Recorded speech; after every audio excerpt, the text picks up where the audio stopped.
Dr. Eric Kelly III and a host of phenomenal speakers from all around the globe for this 7-day virtual event that you don't want to miss.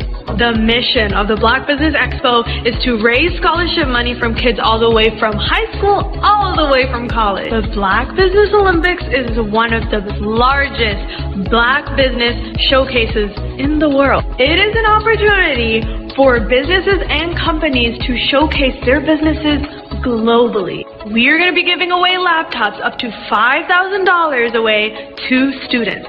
Again, I'm Olivia Appleberry, the founder of 2 Cents Finance and one of the speakers for the expo. I am so excited to see you there. For more info, go to www.blackbusinessexpousa.com or call 919-308-9090 and hope to see you there. I am Black Business. From the moment I wake until the time I sleep. Yes, I am Black Business. I am Black Business. Tell me, are you Black Business? I am Black Business. Do you support Black businesses? Listen, I support Black business because I am Black Business. Black Business Expo, one of the largest business showcases in the history of Black business in the world. The world! Sign up today at www.blackbusinessexpousa.com or call 919-308-9090. I am Black Business. I am Black Business. From the moment I wake until the time I sleep, I am Black Business. I am Black Business. Are you Black Business? I am Black Business. Do you support Black businesses? I support Black business because I am Black Business. Black Business Expo, one of the largest business showcases in the history of Black America in North Carolina. Join Dr. Eric Kelly III and a host of phenomenal speakers from all around the globe for this 7-day virtual event that you don't want to miss. The mission of the Black Business Expo is to raise scholarship money from kids all the way from high school all the way from college. The Black Business Olympics is one of the largest Black business showcases in the world. It is an opportunity for businesses and companies to showcase their businesses globally. We are going to be giving away laptops up to $5,000 away to students. Again, I'm Olivia Appleberry, the founder of 2 Cents Finance and one of the speakers for the expo. I am so excited to see you there. For more info, go to www.blackbusinessexpousa.com or call 919-308-9090 and hope to see you there. I am Black Business. From the moment I wake until the time I sleep. Yes, I am Black Business. I am Black Business. Tell me, are you Black Business? I am Black Business. Do you support Black businesses? Listen, I support Black business because I am Black Business. Black Business Expo, one of the largest business showcases in the history of Black business in the world.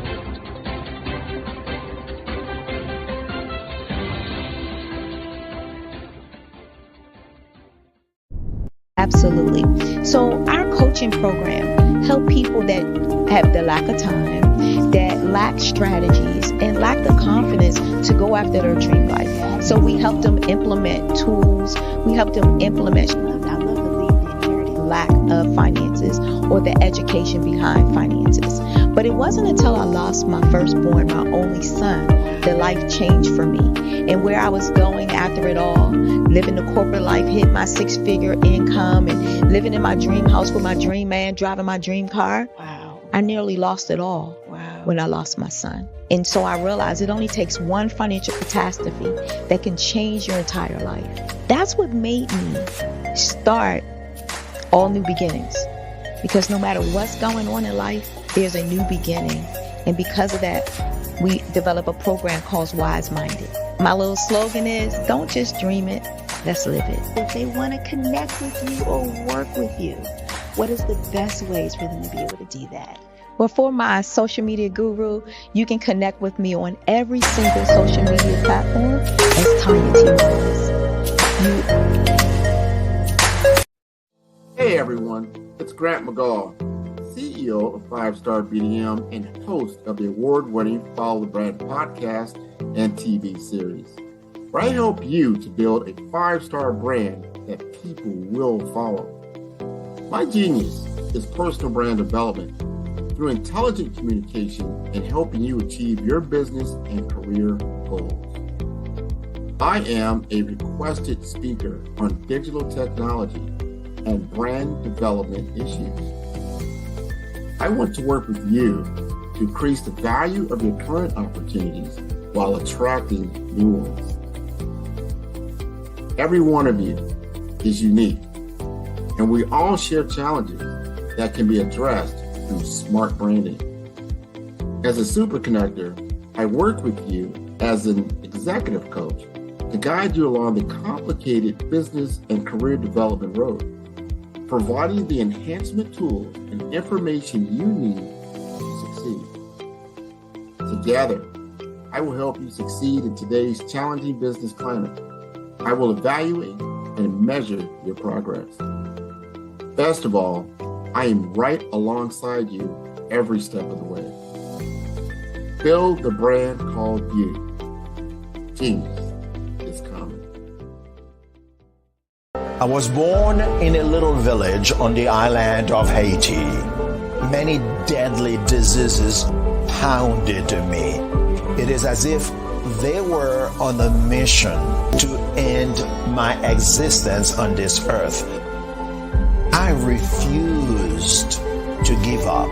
In 1983, I left Haiti and came to the United States of America.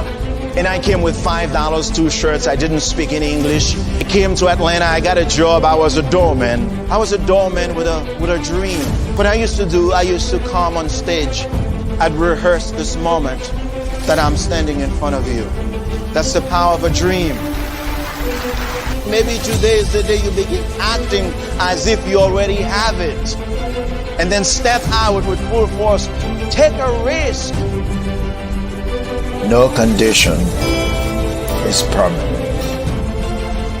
Don't let your situation distract you. You are chosen. You are called. You are born for a purpose in this life.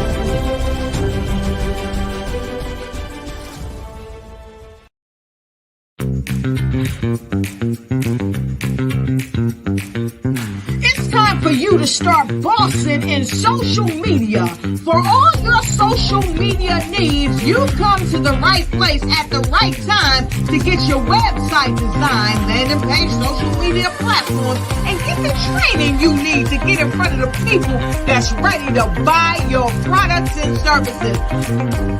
Let me train you with StreamYard, Zoom, Clubhouse, and much more. And let me help you get your virtual professionals, not assistants, because assistants can only assist you, but the virtual professionals can give you that professional flavor that you need to expand your reach and increase your revenue. Jump on in and get in where you fit in and start bossing today.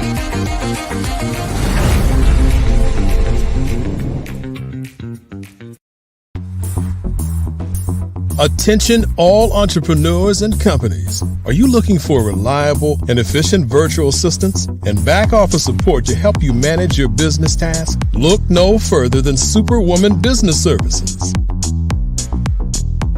Our team of virtual assistants provides a full range of administrative support services, including operations management, social media marketing, and much more.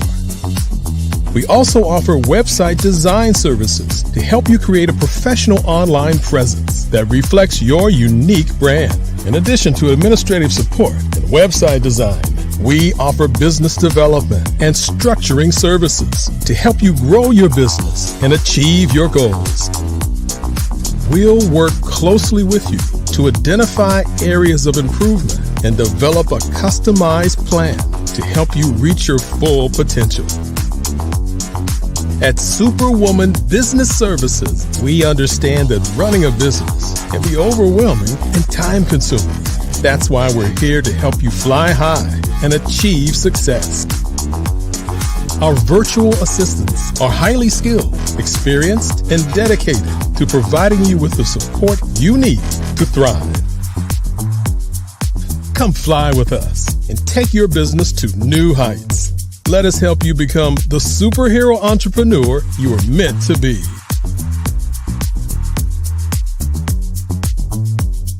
Contact Superwoman Business Services today to learn more about our back office support services. Come fly with us and take your business to new heights.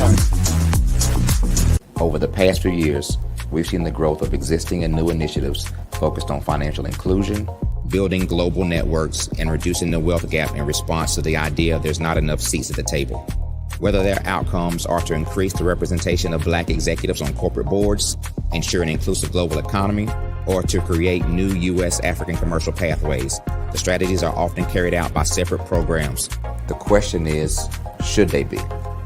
With the continent of Africa being home to more than half of the world's fastest growing economies, the youngest workforce, over 400 companies generating more than $1 billion annually, 700 generating more than $500 million annually that are poised for growth, and being the destination of nearly $5 billion in venture capital in 2021.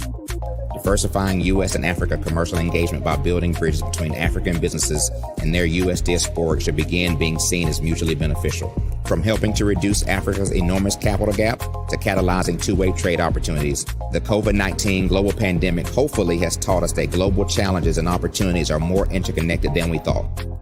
During the pandemic, African companies like Unicorn Flutterwave, insurance provider Reliance Health, ride-hailing app Yasir, and 54Gene, the continent's first bank of DNA on people of African descent, prove that when African companies have access to networks, capital, and information, they grow big, grow fast, and create solutions that are valuable to the world. This is why Be Direct was created. We are the first U.S.-based but African-centric board preparedness and board search company designed to connect U.S. Black talent and corporations to African businesses. Unique and fundamental to Be Direct's success is our process of helping board candidates adapt their experience and networks to an African context before they're connected to high-growth companies that are looking to locally and globally scale. From our focus groups with African business execs and government leaders, we don't ignore the sentiment that business is easy, but people are hard. Having a pool of board candidates with hard-to-access networks and extensive experience across the business life cycle, including successfully raising capital, is table stakes for an initiative like this. So yes, we have that. But corporate or entrepreneurial success in the U.S. does not guarantee success in Africa. Developed alongside industry partners on the continent, our training program, Be Direct Prep, is designed to transpose their experience to create cultural comfort, understanding, and a commitment to helping businesses in Africa scale. Our board governance sessions are African continental and country specific, integrated with cultural awareness and dexterity training, masterclasses led by African industry execs, and mentoring and coaching from African continental-based facilitators. But even more unique to Be Direct Prep, we cap off our training program with an immersion trip to help candidates that have not been to Africa before see and feel Africa's complexity and opportunity from African soil. We all know traditional network-based board placement has historically left a lot of us out of ever really being in the paid board pipeline. Our strategy supports the work of many great organizations that are successfully filling seats at U.S. board tables by creating more tables for those that are still left on the sideline. It's time to start seeing the role and value of U.S. Black talent and businesses on the continent of Africa differently. Old perceptions and habits limit economic inclusion. Let's transition Black talent and the African businesses they will support from the periphery of the global economy to its core. Living in a global lockdown, we all know now how fast local and global economies can change, and see the value of having businesses that hire, strengthen local value chains, and even grow globally. Status quo in any form holds back progress. We must democratize U.S.-Africa commercial engagement by socially and economically connecting cultures that have long been disconnected. It's time for Africa's U.S. diaspora to redefine their global value by helping African businesses scale continentally and globally. Artist to me is a creative expression of something from nothing. You know, it explodes onto the canvas, or it explodes on in my work. One of the things that I try to do more than anything is I try to just give the lines and the movements and emotions and expressions into what I do. Art really means to me a chance to express how I feel deep down inside. Most of my art begins as a thought that I might have, you know, whether it's sports, whether it's history, whether it's a woman or a man. It pretty much starts as an idea of thought before I get into the actual image of what I'm going to draw. I do a lot of historical pieces. I was a history minor in college, and I love to do history pieces. And a lot of times I'm thinking about history, and then I try to make that history impact you as you look at it. That's one of the reasons I do pictures so large. People ask me, why do I do the pictures so big? And I tell them, I want the piece to impact them as they're looking at it, to kind of dominate them, dominate their space.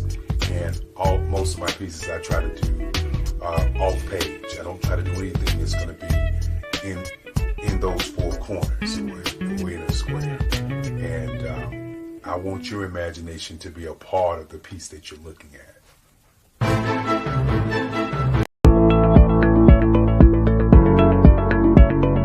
Prepare for what's coming and dominate in economic winter. Stand strong and thrive by showcasing your great products and services globally through the Black Business Network and Black Business Olympics. The Black Business Network has showcased over 2,000 companies with over $7 billion in sales each year. Over 10 million attendees have viewed the rebroadcast each month. Through the Black Business Olympics, unique styles of business training and mentoring are turning students into business owners and entrepreneurial warriors who will dominate in any economy. Gain the ultimate advantage of the Black Business Olympics, 7 days of unbelievable topics and speakers speaking around the globe. Donate your time and experience to provide expertise and scholarships to students worldwide and change the world.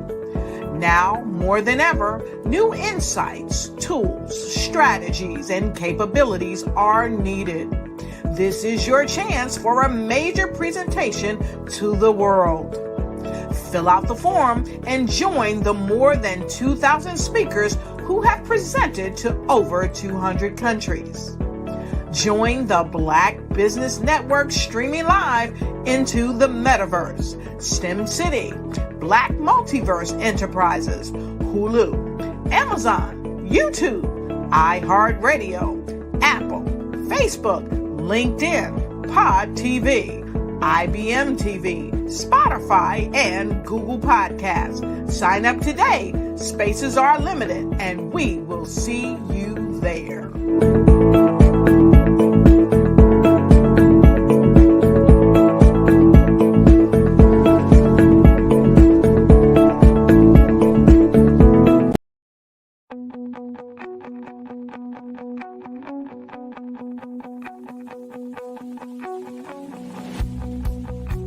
I am Black Business.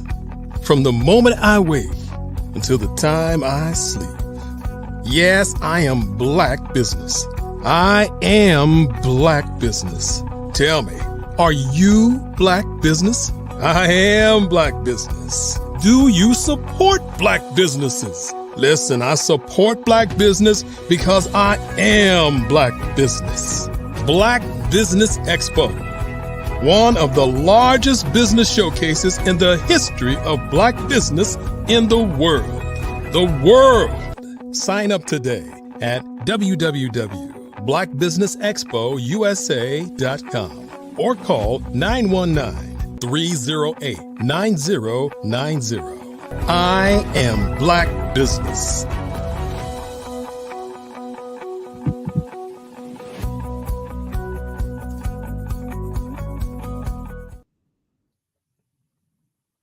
Good afternoon to all you business owners, entrepreneurs, thought leaders, and corporations. Welcome to the Black Business Network. My name is Sidney Wormsby, and I'm your business moderator for this afternoon on the Black Business Network. The Black Business Network is a 24-hour business network showcasing Black businesses, business owners, entrepreneurs, and thought leaders worldwide. We have speakers from North Carolina, London, Singapore, Africa, from Japan, and cities all over the United States. The Black Business Network is a global community sharing its business knowledge to empower, to inspire, and to educate businesses about business. Our first guest this afternoon epitomizes versatility and adaptability in all aspects. This gentleman, Adrian Archie, started off his in college as a major in psychology, getting his bachelor's from University of Richmond. But he was also a college athlete, so a student athlete. While he was there, went on to play professional football with several organizations, the Atlanta Falcons in the NFL, and the Montreal Alouettes in the CFL. But then transitioned, to a business career, both in sales, as a marketing manager in brand management, but ultimately to his entrepreneurial role in the company that he's founded and CEO of right now, Pet in Mind Holdings, Inc. So a lot to offer us today, a lot of questions because I'll be doing a fireside chat with him. So a lot of questions I have for him about all of those transitions and what kind of determined those and his decision process in that making. So without further ado, please help me welcome Mr. Adrian Archie. How are you? Mr. Wormsby, how are you today? Thanks for having me. I cannot complain. Thanks for being here. Quite the interesting background that we'll get into all with some of the questions that I have for you. But first, where are you calling in from today, and tell us the name of your company. Yeah, for sure. I'm calling in from Fort Lauderdale, Florida, where I've lived for a while. Originally from North Carolina, Concord, and my name of my company is Pet in Mind Naturals Franchise Group. Okay, so we're going to get into all the details. I guess my first question: you went to college. Were you on a football scholarship, or just walked on and went on to play? No, full scholarship. University of Richmond was my choice, but I had a few choices coming out of high school, so I was fortunate. But full scholarship at University of Richmond. All right, so why the psychology degree? That was interesting. Great question. So I actually wanted to be a vet all of my life, a veterinarian, and I started pre-vet at Richmond. Being young and a full scholarship athlete is a full-time job. I don't know if people really understand that. You don't have any free time. And I was young and I switched my major because pre-vet was a really, really tough a path. And then, but I'm interested, and you'll see as my resume, I'm an emotional intelligence coach in addition to what I do now. The way people think and interact is important to me. So psychology made sense as well. Not that it was easier, because I think I writing 50 and 100-page papers didn't really make it easier, but it just fit where I was at that moment. All right. And so you finished your bachelor's program, got drafted, or was an unsigned draftee? I wish Yeah, draft day was tough because no, I didn't get drafted, and nor did I really expect to. At the time, Richmond's 1AA, which now I think the F, it has a different name now, but we were FBS. Yeah, exactly. So we were one level below. So I ended up going to undrafted, then going to Montreal in the CFL for my first year in 2003 and 2004 season. I got cut up there in mid 2004 season, came back and was doing some things, moved back to North Carolina, and then Atlanta Falcons signed me. I went to camp with them and then got released from them. And that's when I transitioned into corporate America. Okay. All right. So talk a little bit about your, studying psychology, psychiatry, how the brain works, et cetera. And you start playing football. Did you kind of think at that point, hey, this is, what I'm going to be doing and my life's going to take a different path? Or did you always have it in mind that you were going to be coming back to what you'd studied in undergrad? No, great question. I mean, I was my dream, other than being a veterinarian, was to be a professional football player, and I was fortunate enough to make it to that level. But being undrafted was a walk on the moon, if you want to say that. I don't think people really get it, but everybody in professional sports isn't making millions, especially guys like me that are making teams on a daily basis. You make the team in camp, but I mean, you can get cut at any day. So I got cut in Canada twice. And when the Falcons cut me, I was ready to move on. It wasn't fun anymore. I was broke, because when you're making teams, you're not really making any. You wouldn't be surprised what guys that are undrafted and trying to make the team are really making. In some cases, is really, really lower than hourly workers. So when they cut me that last time, I was like, you know what? I have a brain. I have a great degree from a great university, and I know I can do other things. And I had friends that at that point didn't go professional and had moved into corporate America 3 or 4 years and gave me some advice of what I should go and do. And that's how I proceeded. So talk about that first transition and that first, job in the kind of corporate world or business world, because you didn't start off as an entrepreneur, correct? No, sir. Entrepreneurship came in 2016. So when I left football, I knew sales was where I wanted to go. I mean, I can build rapport with people. I have an outgoing person. I'm a driver. So sales made sense. I started off in copier sales, going to cold calling and literally canvassing the city in Richmond, Virginia.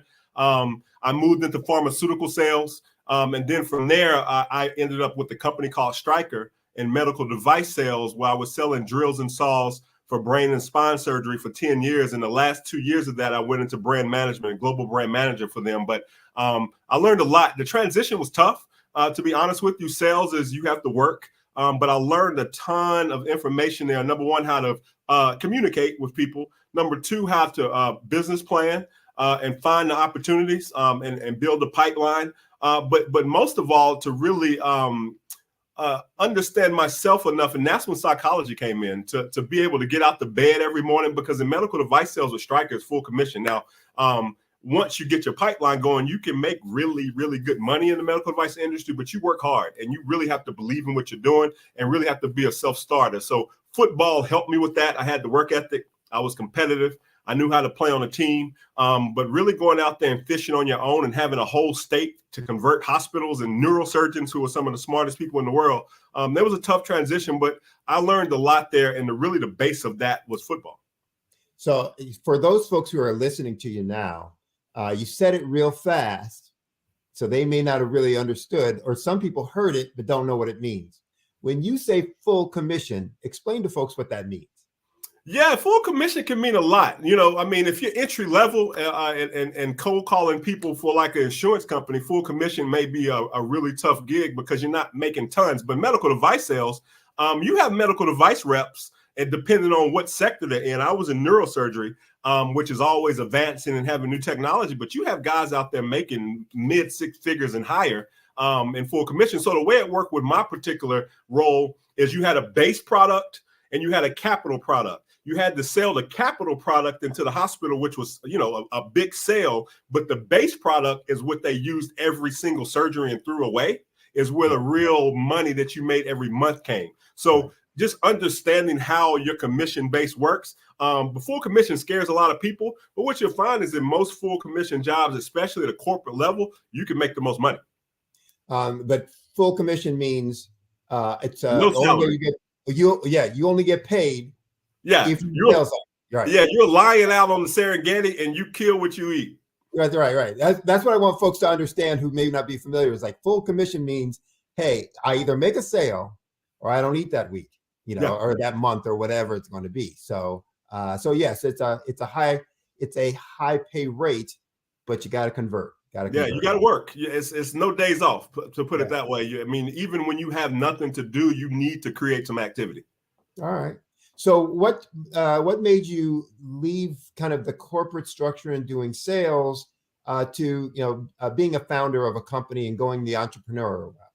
Yeah, for sure. So been in corporate America at that point about 14 years. I was a little weary. I went internal. So being out in sales, my manager was in 4 states away. Right. It was my schedule. I was free to do what I wanted, obviously working hard, but if I needed to do something or wanted to take a day off, I had the opportunity. I went internal, and the politics internally at the company didn't really pan out for me. To be honest, it was a bad breakup with the particular director I had at the time. I did well. I thought I was doing well, thought it was the best year of my career, but things didn't work out well. So once I was presented with a performance plan that I didn't think I deserved, I didn't want to do what a lot of other people in that particular company did and just kind of take it and move to another division. I didn't think it was right. It didn't feel right. Me and my wife spoke about it, and I wanted to get back to my passion, which was pets. And the pet industry, which I'm sure we'll get to, is one of the fastest growing. It's going nowhere because of how much people love their pets. So it made sense for me to jump ship. And I left and started full-time entrepreneur about a year later after I figured out what I wanted to do and started my own company. And here we are almost 13 years later. All right. So talk a little bit about that motivation, that your passion and the motivation for that. So, talk about the passion for pets, animals, as you mentioned, and where did that come from? What was the root of that? And then talk about why you chose that as your business. Yeah, for sure. So from the time I was a small child, I have a 4-year-old now, and I can remember at her age, if you ask my mother, one of the things I said I wanted was a pet store and my veterinary practice right next to it. So my mom allowed me, single mother in North Carolina, right outside of Charlotte, Concord, allowed me to have every pet that you could think of under the sun and growing up. And I don't know where that passion came from because nobody else in my family is really that passionate about pets. But I always have been about animals. I have a scientific. I'm a driver, but I have an analytical mind when it comes to science and nature, and I've always been set up that way. So when it was time to go and figure out what ship I was gonna steer, pets made sense. And looking at the industry, it's grown even more now. When I started in 2016, the industry was about $90 million. 2020, during COVID, it grew like few industries did to over $100 billion. And by 2030, it's going to be a $500 billion industry worldwide. So and almost $250 billion in the United States. So the industry made sense for me. I mean, not many people like me looking like us in the pet industry. So I could go and forge my own path and blaze a trail, but really get back to what I love. When you look at my particular business specializes in pet nutrition, dog and cat nutrition, which is the biggest part of the industry, but the most misunderstood if you ask pet owners. Well, I could break down information to a neurosurgeon who literally after 4 years of college goes another 16 years of school to become a neurosurgeon. So really the smartest people on the planet, I was able to convert them and make them my clients in the hospitals they were in. So speaking to a pet owner about their pet food made a lot of sense for me. Now, I will say, Mr. Warrensby, that if I could do it over, I would have transitioned a little different. I would have planned a little better. I would have made sure my capital was in place. But from the aspect of what my passion was and what I knew I could accomplish, it made a lot of sense. Okay. Well, actually, we'll do a follow-up on that in just a second, because that's an interesting point that you make there. But talk about your business model so that we understand a little bit about Pet in Mind? Is that? Yeah, Pet in Mind, just like it's spelled, PETNMIND, right. All one word. So Okay. Yep. So I had talk about your business model. Sure. I had a cat named Rocco at the time, and he died at 18 years old a couple of years ago. But I started the company because of him, because I before I started it, I had a lot of problems with that the veterinarians couldn't help me with, because vets really don't do nutrition. So I figured out it was nutrition, and helped him just on my own research and being a nerd somewhat. So 7 years later, when I started my own company, I knew nutrition was the go. So I have a retail brand that specializes in all natural, all quality nutrition. Believe it or not, most dog and cat nutrition on the market, especially in big stores, is junk. It's not really good for them. And all the problems that they go to the vet for, 95% of them relates to nutrition. So we specialize in nutrition. We have a service portion related to that with grooming and self-washing that helps complement the retail. And in 2021, I made a lot of mistakes from 2016 to then. And the goal was for me to franchise the concept. So we actually accomplished that in 2021, franchise the concept. And now we have 3 locations, 2 in Florida, 1 in California. So I've transitioned from a retail company primarily to a franchise company. So that's what we're growing with. But if you look at the store, it's a retail storefront. We call it small box, meaning no more than 1,000 square feet. Focused on nutrition. We help people with the hardest part of their pets' lives really become partners in that, and have a service that helps them. And ultimately, from a business owner perspective, really quick, is that small box not only is unintimidating to the customer, to the pet owner, but it's a really easy concept for someone to come into in a huge industry that could be overwhelming. It's simple system, small footprint, very small payroll, 1 to 2 people in the store at a time, is semi-absentee from an ownership perspective. And because it's a small box, and you look at franchises, you have pet franchise that is north of $500,000 in investment to start. We're much, much lower than that. So it makes a ton of sense. But we have a concept that is top notch in the industry that's growing. So that's the business model that is kind of grown to where we're at now as a franchise company. So talk about your transition into being a founder and owner, and even having your passion being pets, knowing that you wanted to focus on nutrition. Why did talk about why you chose the founder route versus the franchise route? Because there were other, pet stores out there where you could have been a franchisee, et cetera, et cetera. Talk about why you chose that route, and talk about the transition you had to make then from being in sales, being in marketing, being internal as a manager or leader, to all of a sudden, being out there on your own. Yeah, great question. So I actually looked at another pet franchise that's very successful, primarily based in Canada, and they have locations in the United States. And we went back. That's where it took me a year to transition, because we went back and forth for a while. Most of their franchises on the West Coast. I really like what they were doing from a concept perspective and product perspective. And I'm in Florida. So at the last minute, they kind of pulled out because they didn't know how it would work with me being so far away from their base. I said, I know what, I can do this myself. So I had some capital at the time. Also had a whole life insurance policy that had some cash value in it.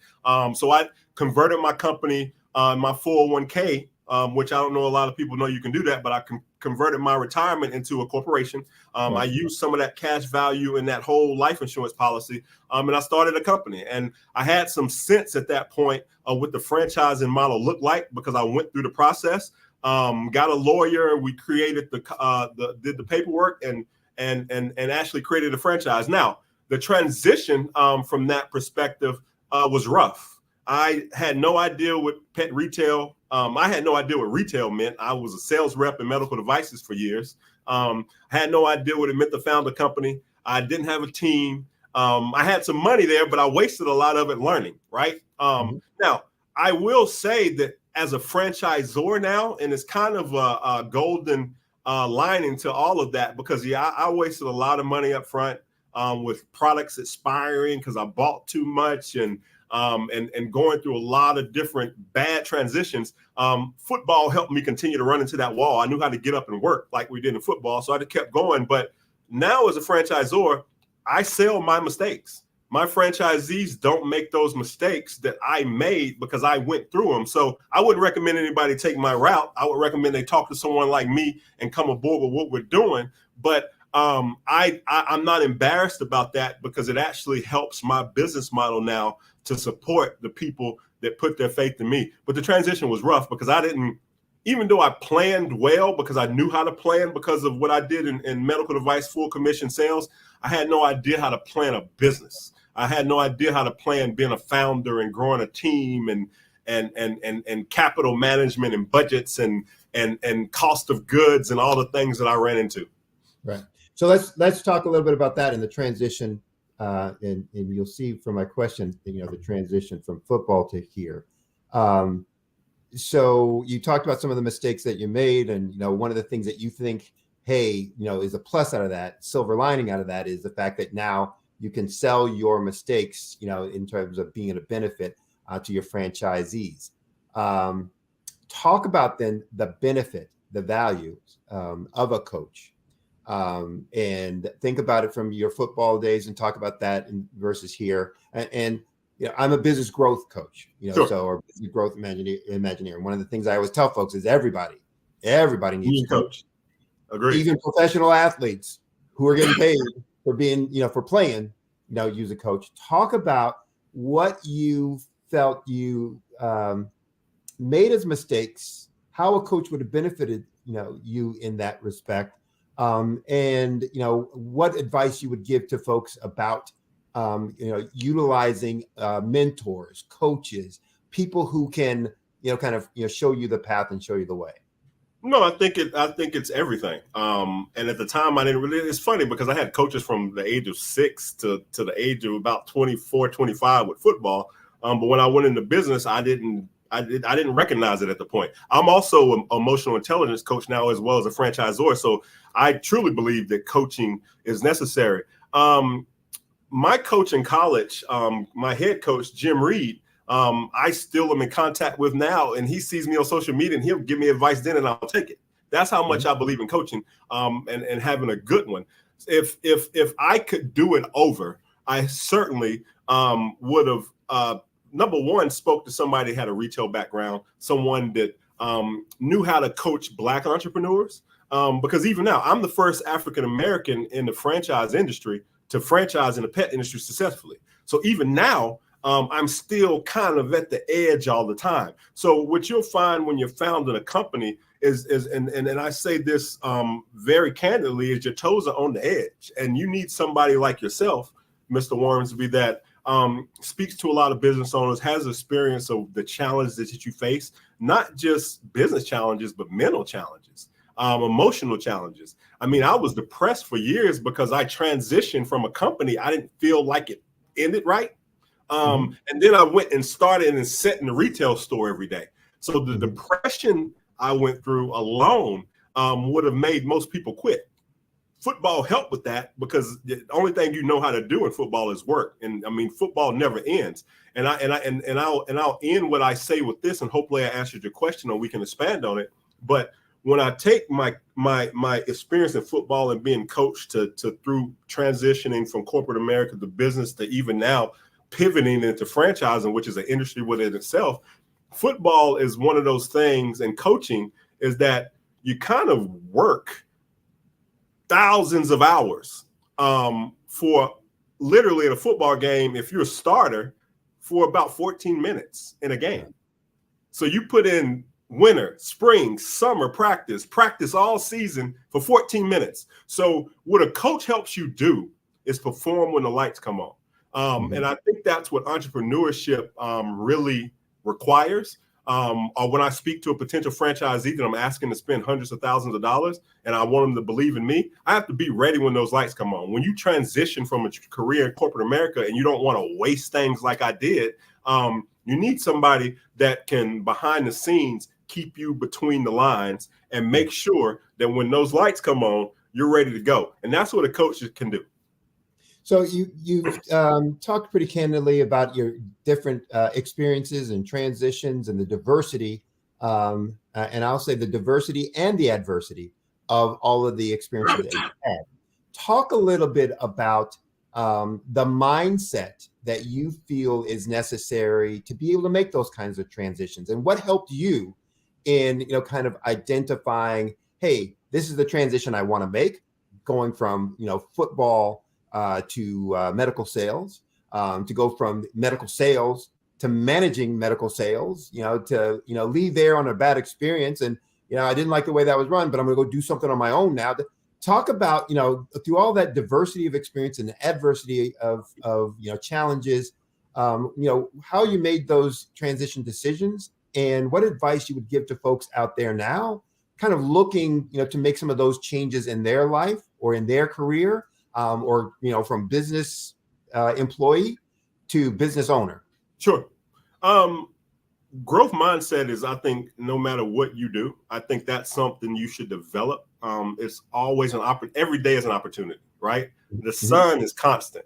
So if the sun can be constant, then when you wake up, forget about what happened yesterday. You have to be able to wipe that. And I think one of the things that I've gained through my experience is being vulnerable.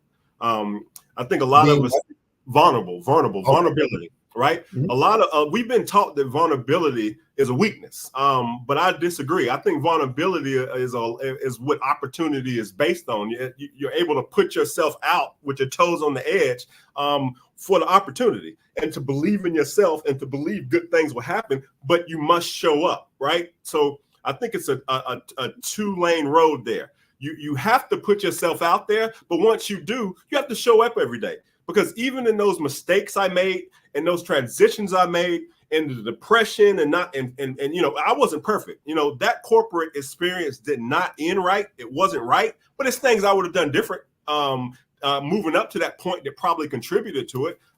But at the same time, I had to understand that when I make these decisions, I have to show up in it every day. And I think that's where a lot of people may go left or right and get outside of what they decided they wanted to do, is that they don't show up every day. And that's what I did that allowed me to overcome some mistakes. Some mistakes I'm still working out of, because you can't just replace things right away. But one thing I can guarantee you, which I learned from football, is I'm going to show up every day. You start off in the first quarter, second quarter, third quarter, but the real meat of a football game is the fourth quarter. And a quick experience I remember vividly my senior year.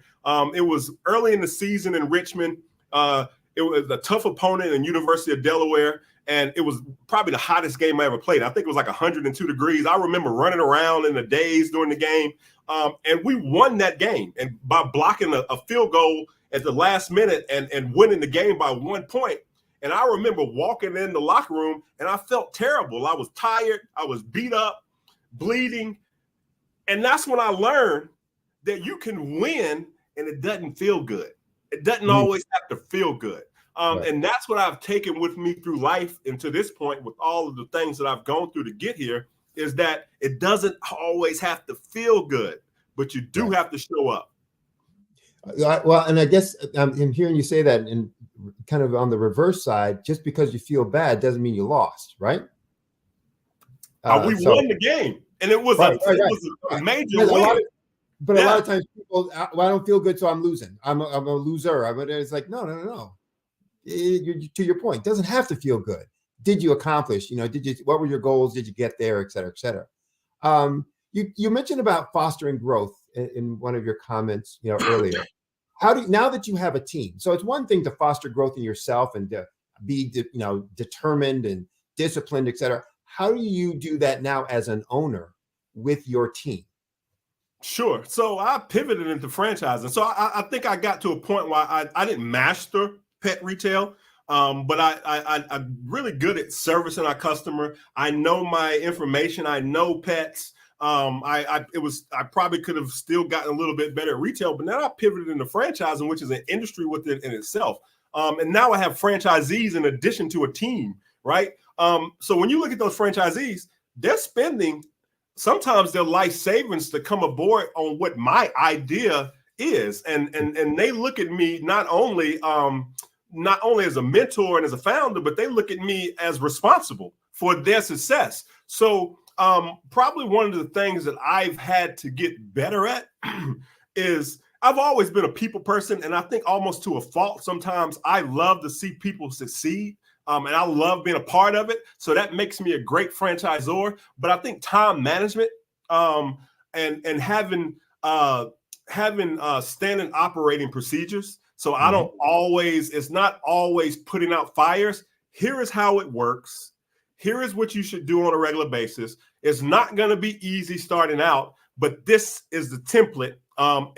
And that's what I built my team on. And then another point to that really quick is that at first I was hiring people to kind of fill space or give me a break or you do marketing and do this.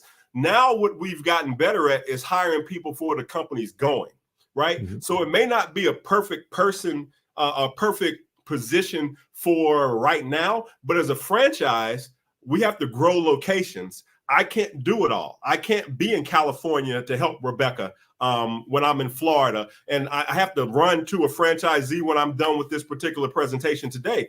I have to hire people that can help me grow the business on a macro level and not just what I need in the moment. And that's what I've really started focusing on now is that as we expand what we're doing, I have to have people that can train people and keep them on board as while I'm focused on raising money and doing different things. So it really becomes having a standard operating procedure that everybody can follow so that a day-to-day fires aren't always something that we're putting out. Good. I always talk about that most folks, most business owners spend about 20% of their time on the things that drive 80% of their revenue and profits. And people always say, well, if that's true, why does that happen? And I say for two reasons: firefighting and rat killing. We spend all of our time fighting fires and killing rats rather than the things that are going to, actually, help us grow, et cetera. So I get that. Now, you were mentioning earlier that you also do emotional intelligence coaching. So why don't you talk a little bit, so for those who are not familiar with that term or that phrase, what it is, and then talk a little bit about the role you think, and believe that plays in leadership, that plays, in basically, managing all the changes that come about, especially in this day and age with, technology, how fast, those changes happen and how fast we need to adapt, et cetera. So talk about EI and the role you think it plays in both leadership and in adaptability. Yes, sir. So it's funny. You asked me earlier that I see psychology being something I would do down the road. I knew I was going to work with people in some aspects, so I saw it in that world. But now it certainly applies in everything. Well, not everything I learned there, but most of what I learned in psych as a psych major in Richmond matters. So emotional intelligence is simply, in simple terms, understanding yourself in a way and deeply enough that you know how your awareness is going to be in different situations so that you can then interact with other people efficiently. Now, I mean, not to go too deep in it because we don't have a lot of time, but what emotional intelligence is I can communicate in a way, or I can find myself in different positions in a way that I already know how I'm going to react in those positions, sort of allows me to be efficient in those particular situations. I know personality types well enough that when somebody walks in the room, like if I was walking into an operating room and a neurosurgeon had a mask on and had his back turned to, and all these people in the room doing different things, I had to be able to control that room in a way that I was going to be successful in there and selling something or servicing them or whatever it may be. So emotional intelligence allows you to basically have an efficient communication with the world around you. And from a leadership perspective, franchisees are not all the same. Team members, marketing people, contractors, all the people that I deal with on a regular basis, investors and trying to raise money and all the things that a founder is required to do successfully to grow the company. Emotional intelligence is, in my opinion, one of the most important things. I mean, there's tons of research and tons of stats out there that show that the highest performers in corporations have the highest emotional intelligence. It's a real thing. It's a bit of a new science. So emotional, the word I find, you get all kinds of reactions, a lot of times negative. So sometimes I don't call myself an EQ coach. I have other names that I say, but emotional intelligence allows you to put everything together, right? I have all these different skills. I have athletics and competitiveness. I have corporate and business planning and team building. I have entrepreneurship and founding, and now I'm a franchisor. My emotional intelligence allows me to kind of synergize all of those different things and be successful and really in a situation that puts me in not perfect, but efficient. And that's so, yeah, I think it matters. I think more people should focus on building it, especially if you want to grow into a leader.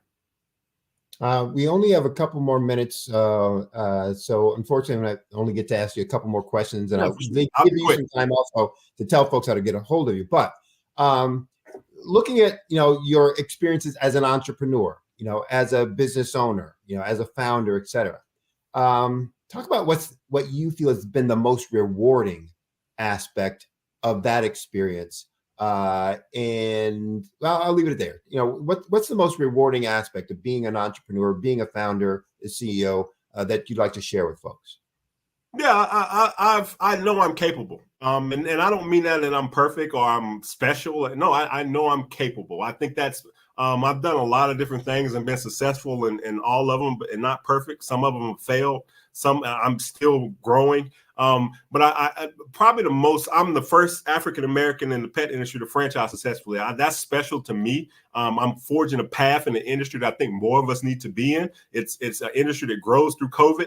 It grows through recessions. It's few of us here. So it's a big opportunity for minorities, especially African-Americans, to come into an industry that we don't have a lot of people in that can be successful long term and build some generational wealth. So I'm proud of that. I'm proud to be a pioneer in the industry, but I'm really proud that I've been able to feed my family and overcome a lot of obstacles getting to where I'm at simply because of my emotional intelligence, as well as just God-given talent and being blessed. So, but it's really forging in the industry that none of us allowed in, and that's my goal with my franchise, to bring more of us.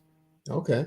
Well, I only get one more question, ton more that I want to ask, but I'll end with the question that you just led me to. You said that was your goal. So talk about the view ahead. Sure. And talk about what your goals, objectives,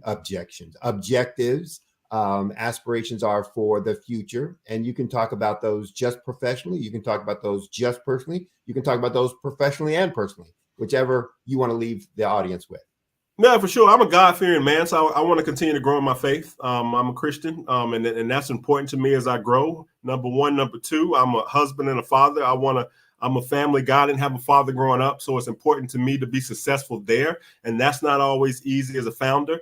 And then from a business perspective, I want to grow my business in a way that, number one, we bring more minorities, especially African-Americans, into the pet industry. We have 2 African-American franchisees. We have another family that are immigrants from Israel on the E2 visa. So to me, that's special. If you look at business ownership in the pet industry from a Black perspective, we're less than 0.something%. I was one of the few for a long time. So we can increase that. The biggest opportunity in the pet industry is minority pet owners. And it's definitely minority business owners, because we have to service those minority pet owners as they come. So I want to grow the company and see more of us in the industry that can really create generational wealth and doesn't have the risk of other industries that we normally go into. The pet industry is going to grow billions of dollars into the future. It's going to go through recessions. It's going to grow through anything that we see.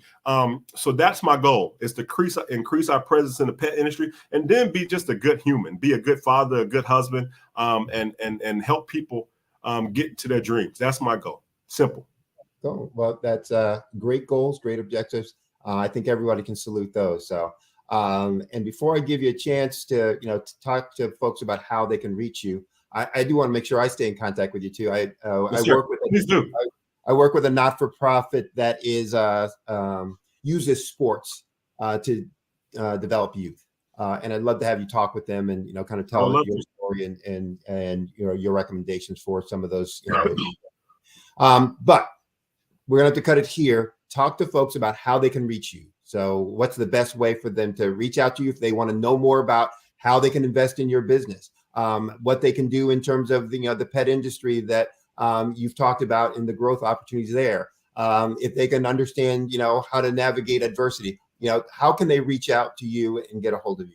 Yeah, for sure. So if most people use LinkedIn, that's a simple one. I'm Skills Synergy Coach on there. Obviously, you can find me under my name, Adrian Archie, on LinkedIn. That's a simple one. Our website, from a franchising perspective, is www.buyapetfranchise.com. Simple, one word, buyapetfranchise.com. And then Pet in Mind is PETNMIND. If you want to check that website out. But I think the easiest way most of us use these days is LinkedIn, and you can find me there. I'm pretty responsive. I put a lot of content out on there from a coaching perspective. All right. Well, it was a pleasure talking with you. Looking forward to staying connected. I know from all the things that you talked about, people got a world of value from it in terms of the experiences, what you're doing, the inspirational story of going from adversity to success and how you manage and deal with that. So I appreciate you coming on. I know the audience appreciates what you had to say and hear, and I look forward to staying in contact with you. Yes, sir. I'll reach out to you on LinkedIn, and thank you, and good luck to everybody out there. God bless you. And as we say, genius is common. I'll see you on the other side. Yes, sir. Thank you so much.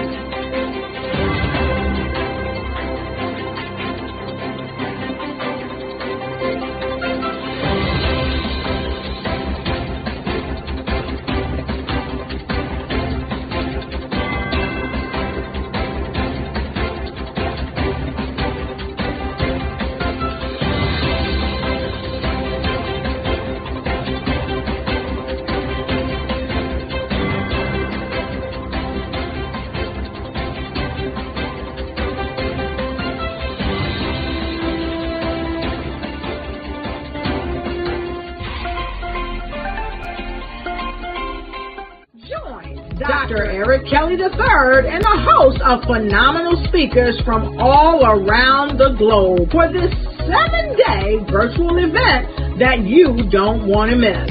The mission of the Black Business Expo is to raise scholarship money from kids all the way from high school, all the way from college. The Black Business Olympics is one of the largest Black business showcases in the world. It is an opportunity for businesses and companies to showcase their businesses globally. We are going to be giving away laptops up to $5,000 away to students. Again, I'm Olivia Appleberry, the founder of 2 Cents Finance and one of the speakers for the expo. I am so excited to see you there. For more info, go to www.blackbusinessexpousa.com or call 919-308-9090 and hope to see you there. I am Black Business. From the moment I wake until the time I sleep. Yes, I am Black Business. I am Black Business. Tell me, are you Black Business? I am Black Business. Do you support Black businesses? Listen, I support Black business because I am Black Business. Black Business Expo, one of the largest business showcases in the history of Black business in the world. The world! Sign up today at www.blackbusinessexpousa.com or call 919-308-9090. I am Black Business. I am Black Business. From the moment I wake until the time I sleep, I am Black Business. I am Black Business. Are you Black Business? I am Black Business. Do you support Black businesses? I support Black business because I am Black Business.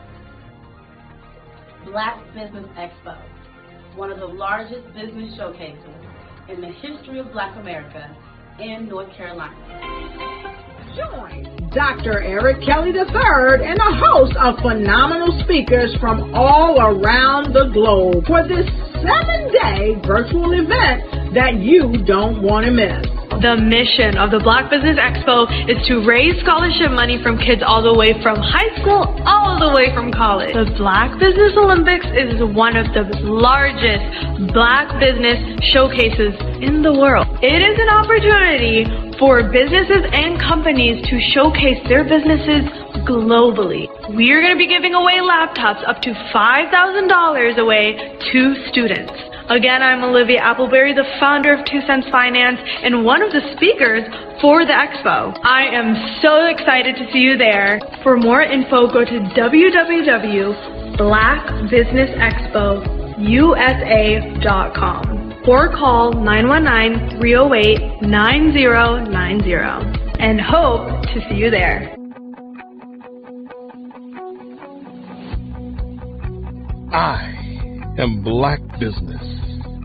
From the moment I wake until the time I sleep. Yes, I am Black Business. I am Black Business. Tell me, are you Black Business? I am Black Business. Do you support Black businesses? Listen, I support Black business because I am Black Business. Black Business Expo, one of the largest business showcases in the history of Black business in the world.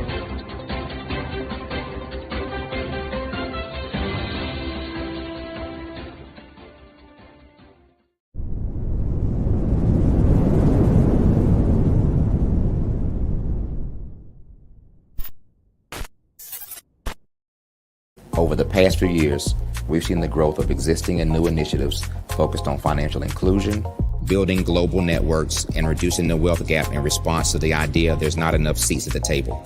Whether their outcomes are to increase the representation of Black executives on corporate boards, ensure an inclusive global economy, or to create new U.S. African commercial pathways, the strategies are often carried out by separate programs. The question is, should they be? With the continent of Africa being home to more than half of the world's fastest growing economies, the youngest workforce, over 400 companies generating more than $1 billion annually, 700 generating more than $500 million annually that are poised for growth, and being the destination of nearly $5 billion in venture capital in 2021. Diversifying U.S. and Africa commercial engagement by building bridges between African businesses and their U.S. diaspora should begin being seen as mutually beneficial. From helping to reduce Africa's enormous capital gap to catalyzing two-way trade opportunities, the COVID-19 global pandemic hopefully has taught us that global challenges and opportunities are more interconnected than we thought. During the pandemic, African companies like Unicorn Flutterwave, insurance provider Reliance Health, ride-hailing app Yasir, and 54Gene, the continent's first bank of DNA on people of African descent, prove that when African companies have access to networks, capital, and information, they grow big, grow fast, and create solutions that are valuable to the world. This is why Be Direct was created. We are the first U.S.-based but African-centric board preparedness and board search company designed to connect U.S. Black talent and corporations to African businesses. Unique and fundamental to Be Direct's success is our process of helping board candidates adapt their experience and networks to an African context before they're connected to high-growth companies that are looking to locally and globally scale. From our focus groups with African business execs and government leaders, we don't ignore the sentiment that business is easy, but people are hard. Having a pool of board candidates with hard-to-access networks and extensive experience across the business life cycle, including successfully raising capital, is table stakes for an initiative like this. So yes, we have that. But corporate or entrepreneurial success in the U.S. does not guarantee success in Africa.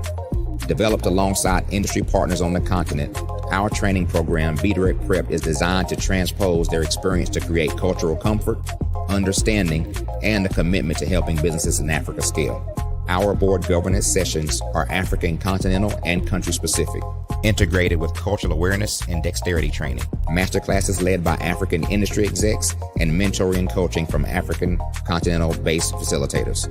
But even more unique to Be Direct Prep, we cap off our training program with an immersion trip to help candidates that have not been to Africa before see and feel Africa's complexity and opportunity from African soil. We all know traditional network-based board placement has historically left a lot of us out of ever really being in the paid board pipeline. Our strategy supports the work of many great organizations that are successfully filling seats at U.S. board tables by creating more tables for those that are still left on the sideline. It's time to start seeing the role and value of U.S. Black talent and businesses on the continent of Africa differently. Old perceptions and habits limit economic inclusion. Let's transition Black talent and the African businesses they will support from the periphery of the global economy to its core. Living in a global lockdown, we all know now how fast local and global economies can change and see the value of having businesses that hire, strengthen local value chains, and even grow globally. Status quo in any form holds back progress. We must democratize U.S.-Africa commercial engagement by socially and economically connecting cultures that have long been disconnected. It's time for Africa's U.S. diaspora to redefine their global value by helping African businesses scale continentally and globally.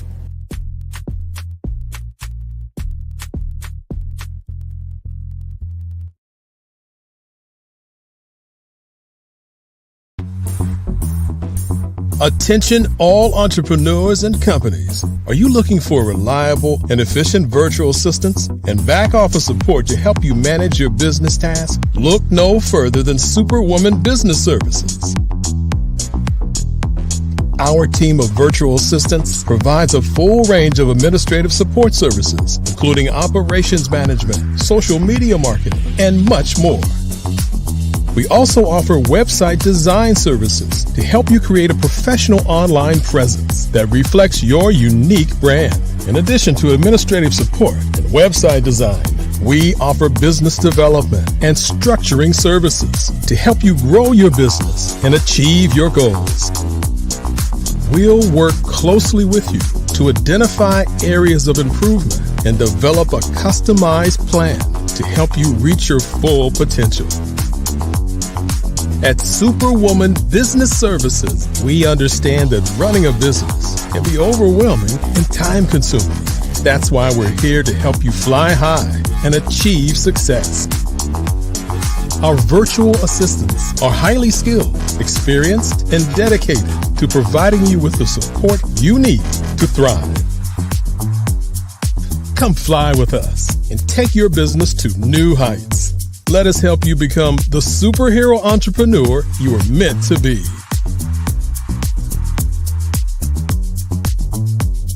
Contact Superwoman Business Services today to learn more about our back office support services. Come fly with us and take your business to new heights.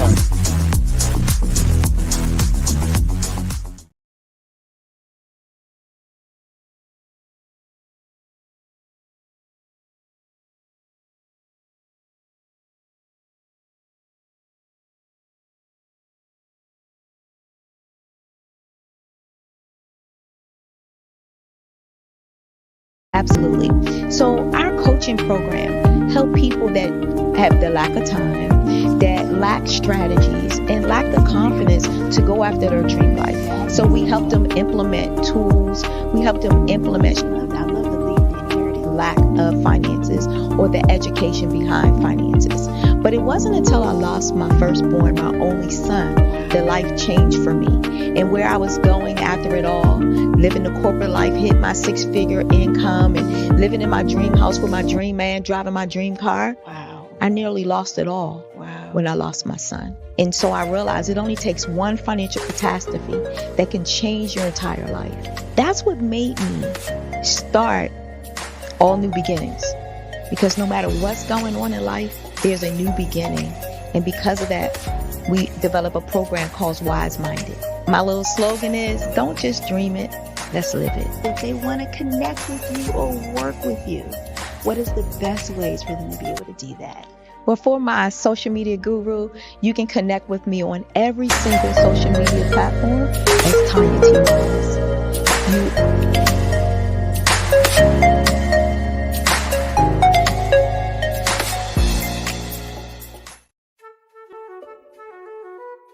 This is Dr. Arnold T. Petsworth. He's the owner of Petsworth Vet World, a veterinary clinic in Hopton, Connecticut. His patients include dog, cat, frog, fish. Goldie? dog, and this alpaca. Due to doctor-patient confidentiality, we can't tell you their names. Business at Vet World was steady, and then quarantine hit. Neighbors brought new four-legged friends into their homes. Bunnies. Bunnies everywhere. Dr. Petsworth welcomed these new patients with open arms. The only problem? There were more appointments than he could manage. That's when Dr. Petsworth turned to his American Express business card, which offers spending potential that's built for his changing business needs. He decided to hire a new assistant, Julio, and with spending power built for business purchases, he used his card to furnish a new exam room. Together, Dr. Petsworth, Julio, and American Express Business made sure all the pets of Humpton got the love and care they deserved. And everyone was happy. Get the card built for business by American Express.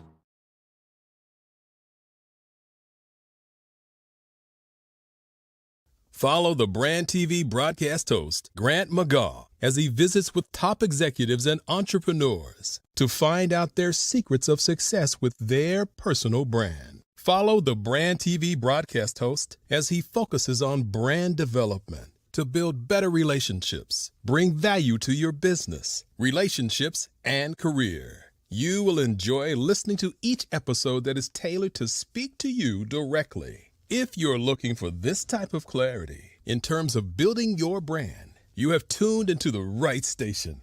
Each episode will help you to shape a conversation in the 5-star BDM network of 20,000 professionals and become a springboard for your corporate engagement and business opportunities. Each guest will frame their story in the areas of personal branding, business development, career development, financial empowerment, and technology innovation.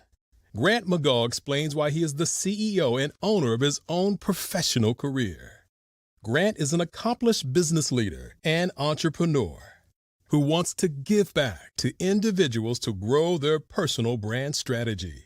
Tune in as he weaves his story about new possibilities, while to you exceed expectations. If you love storytelling, this show will make for fun.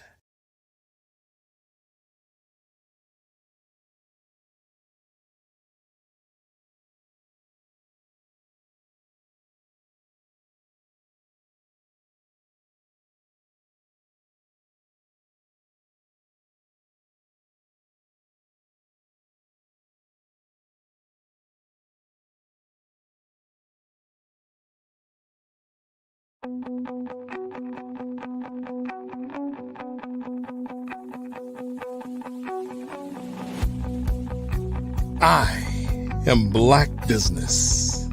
From the moment I wake until the time I sleep. Yes, I am Black Business.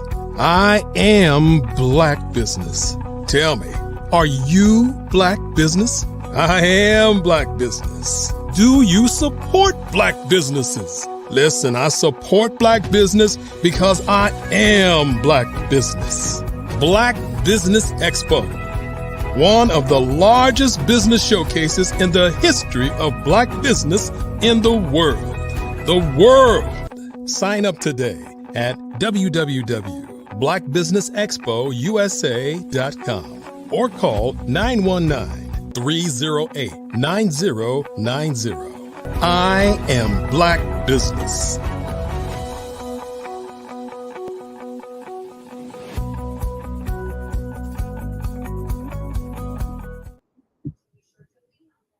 Good afternoon, business owners, entrepreneurs, thought leaders, and corporations. Welcome to the Black Business Network. My name is Sidney Wormsby. I am your business moderator for this afternoon on the Black Business Network.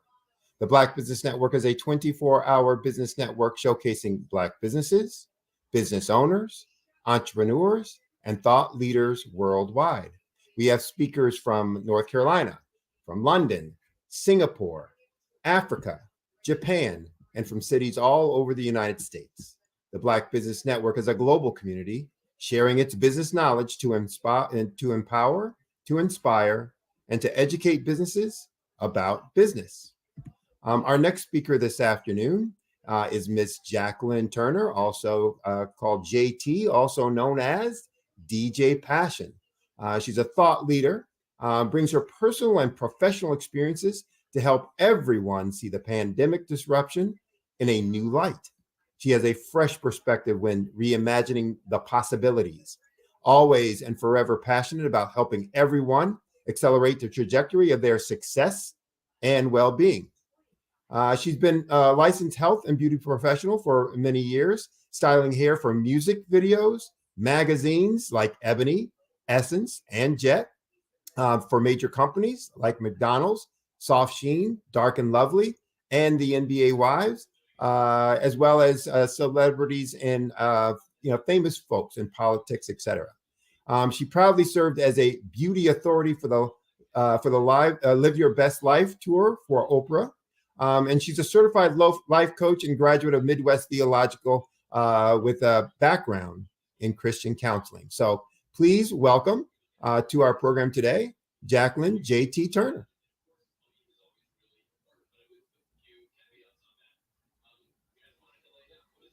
Hi. Hi, how are you? I'm good. How are you? I cannot complain. Can't complain at all. So where are you calling in from? I'm calling from Atlanta, Georgia. It's a pretty sunny, beautiful day today. The ATL. I wish it was sunny and beautiful where I am here, but it's cold and rainy. So I think we sent it to you from yesterday. Good. All right. Well, I am going to get out of your way. I know you have a lot to share with folks. And so, as we say, genius is common. I'll see you on the other side. Have a great day. You too.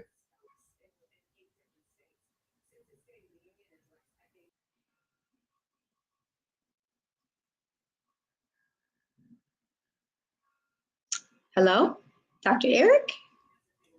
You're on. So you can go ahead and give your talk, or where you. Okay. Right? Sure. Hi, I'm Jacqueline Turner. People in the insurance or the business call me JT, or if you've heard my radio show podcast, Resource Radio Show, you know me as DJ Passion. So they're giving me this platform to kind of talk about the different things that I do, with everything being really centered and focused on helping other people. So let's start with the Resource Radio Show. Resource Radio Show came about in a very odd manner. I was actually working for a medical facility. I went to do a PSA, public service announcement, because he said he wouldn't charge us if somebody else came in and did the voiceover. So I go in on my lunch break. I'm going to do this PSA, keep it really simple. My boss is excited because we had a national event going on. And the guy just keeps asking me questions. And I'm kind of like, hold on here, gotta go. This is my lunch break. Can we hurry up and record this and I can get back to work? And he said, I want to offer you a radio show. And I said, I didn't come here for that. And he said, did you hear what I said? I'm offering you a radio show. This is so exciting. Most people get really excited. And I was like, I didn't come here for that. I came to do this PSA and to get back to my job. Well, he said, I'd like for you to think about it. And can I ask you one question? And I said, sure. And he said, have you been on the radio before? And I said, I have. #1 station in Chicago, WGCI 107.5. Loved it. He said, what happened? And I said, radio broke my heart. You know, radio is kind of one of those tumultuous industries. You can be working and come in the next day and they sold the station to Disney and you no longer have a job. And that's exactly what happened to me at one of the stations that I was with. So I just stopped doing it. I went back to doing hair, which I loved and did for many, many years. And long story short, I come home, I call my sister, and I'm like, hey, sis, I went to record this PSA today, and the station owner's offering me a show. You know, isn't that crazy? And she's like, no, not really. Remember the first time you were on radio, you never applied for the job. And I said, oh my God, I totally forgot about that. And she said, yeah, sis, get on your knees. So got on my knees. Literally by the time I'm getting up off of my knees, I heard clearly Resource Radio Show. It will be outreach, which I can do with my heart wide open. And I think that there needs to be something to help with the digital divide. Radio is one of those things. You don't have to have a computer for it. You can just tune in and anybody can, get it. So I kind of looked around, formulated what it would be, and there's nothing like it. So basically we help people access free food, clothing, shelter, jobs, healthcare, and opportunities. Focusing on free all day. Now, I needed 2 other people to come in and help me with the show because you want to kind of have it balanced out. I had 2 coworkers that were always at the top of everything. And what we did was community outreach. So synchronicities happen to all of us, you know, when things are in alignment. And I'm sitting in a meeting and we're supposed to get to know each other better by explaining, hey, what were some of your deepest dreams? The girl behind me says, I always wanted to be on radio, spit my chair around 360. And she's like, JT, are you okay? I said, say what you said again. She tells me again. And I'm like, okay, if you're serious, I have a radio show for you. And she's like, what do you mean you have a radio show? And I was like, it just happened yesterday. So she ended up being one of my co-hosts. And then the other young lady, same kind of situation. We're talking and she says, you know, one of my deepest dreams is to be on a podcast. And I just started laughing. And I was like, if you're serious, I think I have a space for you. So we all go on probably within 7 days. And we are doing the Resource Radio Show. So it's motivating, it's compelling. We're playing hip hop gospel music. We're interviewing philanthropists, program directors, people that might have lived through something. We had a 3-time cancer survivor who now walks with other people going through their chemo. She takes them to their doctor's appointments. So she had quite a story. We had another lady that has a prison ministry. And this was one of those odd synchronicities again. She had leprosy. So while I'm interviewing her, she says, oh, so I had leprosy. I'm like, hold on, stop. Wait a minute, go back. Did you say leprosy? Like leprosy that I've heard of only in the Bible? And she said, yes. She had a little house that they had put behind her family's house, and that's where she lived. And they would bring food and leave it at the door. And so she told her amazing story. She no longer has leprosy. We have community partners that have come in and partnered with us that give 250 pounds of food to a family. My first question during the interview, why? Why would you ever give somebody 250 pounds of food? And that particular situation, he explained, if you have a family of 4, and he's a man, he said, I've watched fathers' faces not being able to feed their family, having a bit of shame, coming to pick up free food. And the thought process was, we'll give them enough for a month so that everybody can sleep that night. And he can think about other things. That was one particular case. Interviews have truly been amazing. Let me think of another one. The lady that was a 3-time cancer survivor is also an author, and she helps other authors to get their books published and things like that. So that was great. Pretty much anybody that's doing something for the community, we're wide open to talk to them. Find out their story. Why? Lots of people pass homeless people and do nothing every day, all day. So why are you doing something?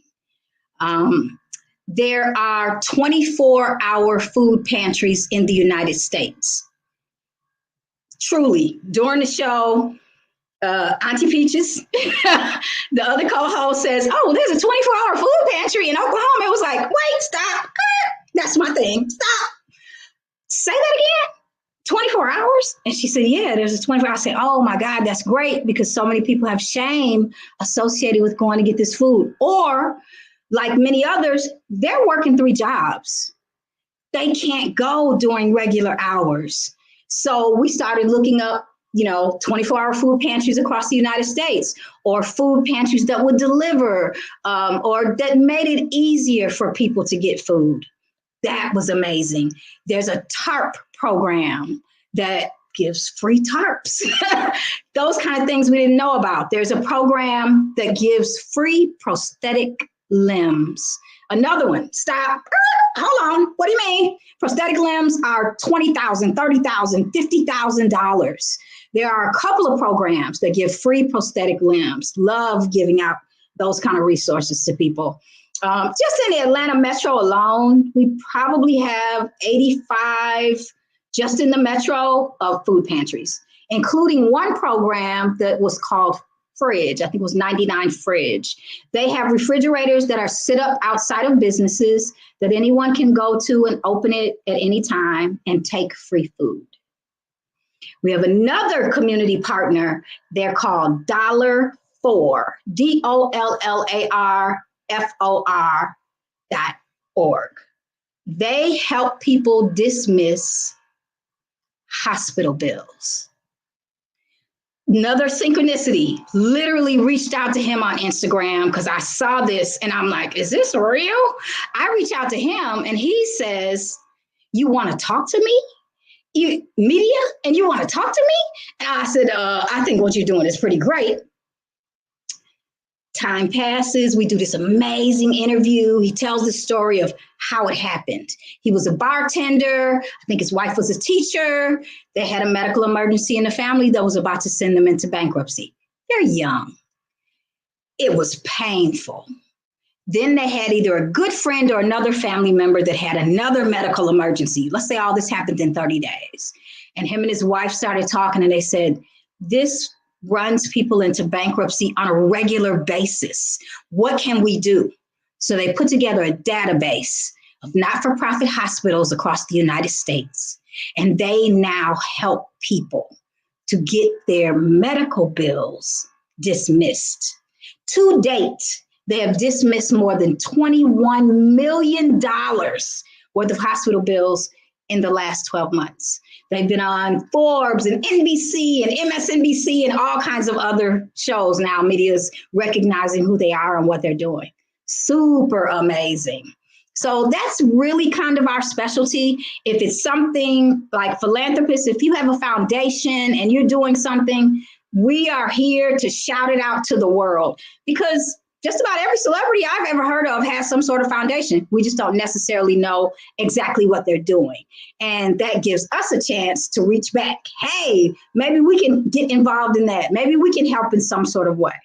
We interviewed one lady who was the director for one of the low income, please check that, low income senior citizen communities.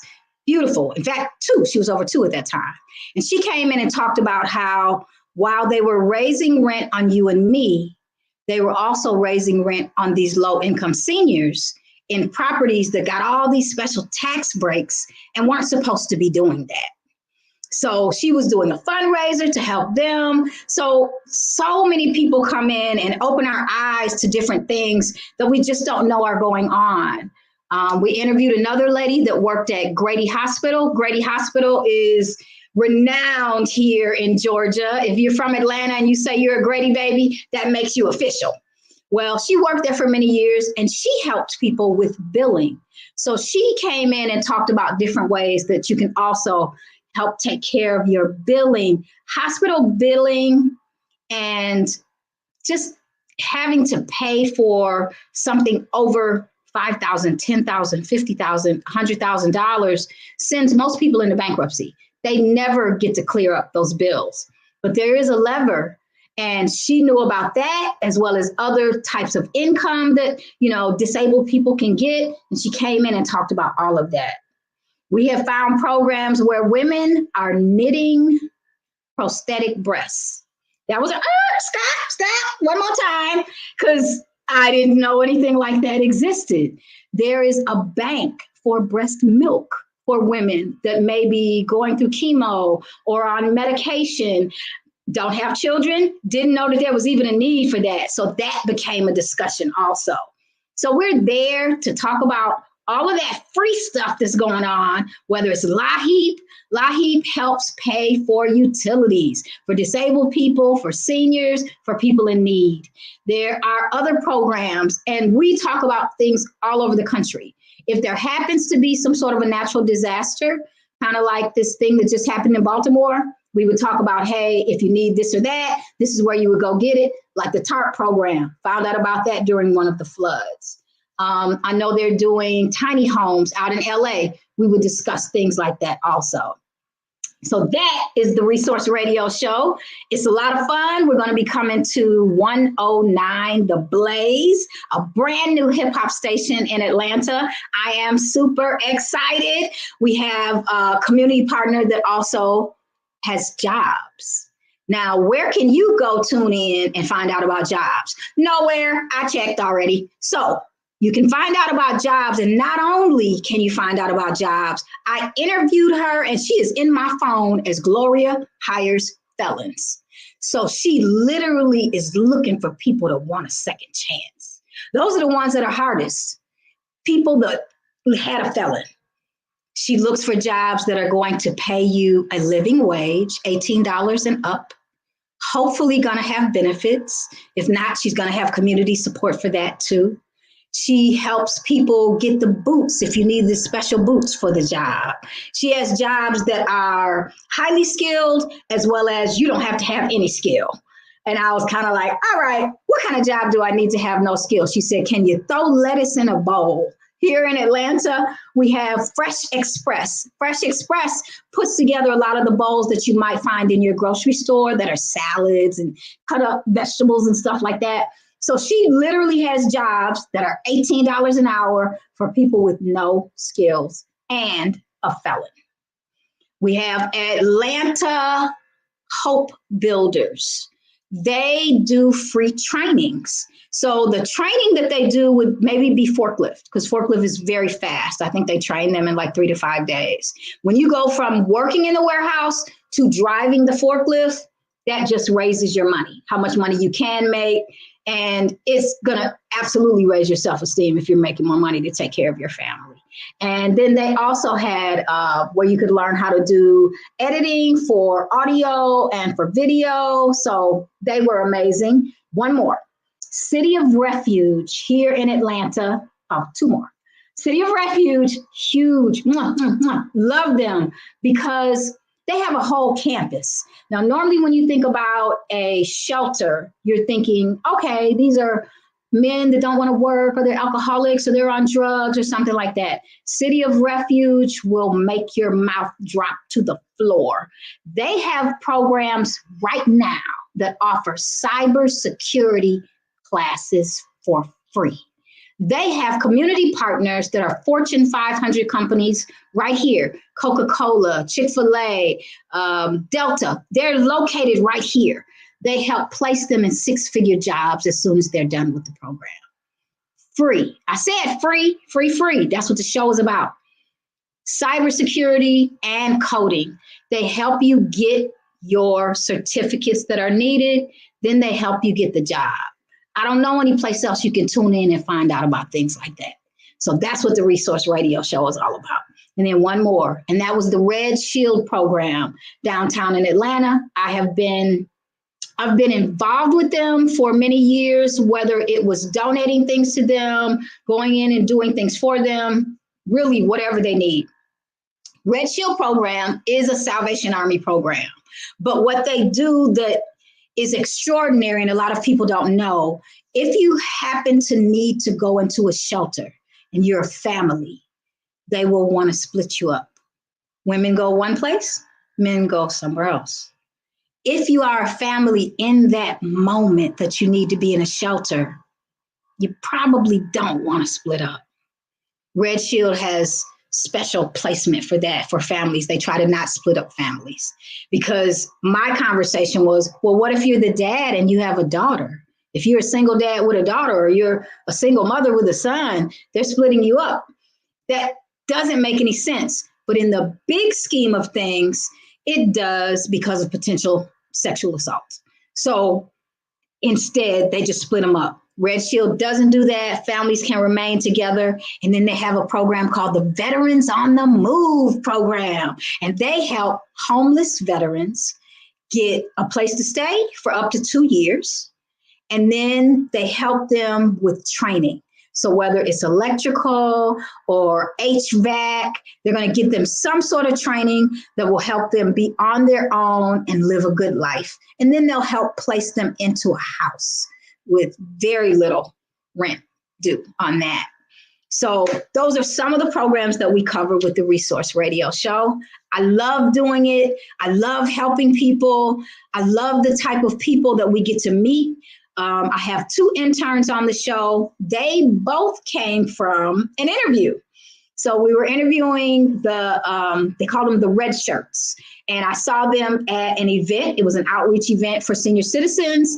And all of the seniors were being walked around by these really just pleasant young folk, men and women.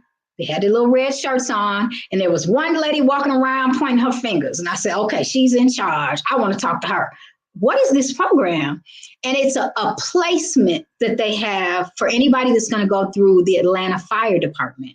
So if you're going to go through it, 9 times out of 10, they don't have enough to fill up the class. So you go into this red shirt program, you do things for the community, you get out and you learn about more than just the fighting the fires. It is a way of life, and you have to kind of learn what goes along with it.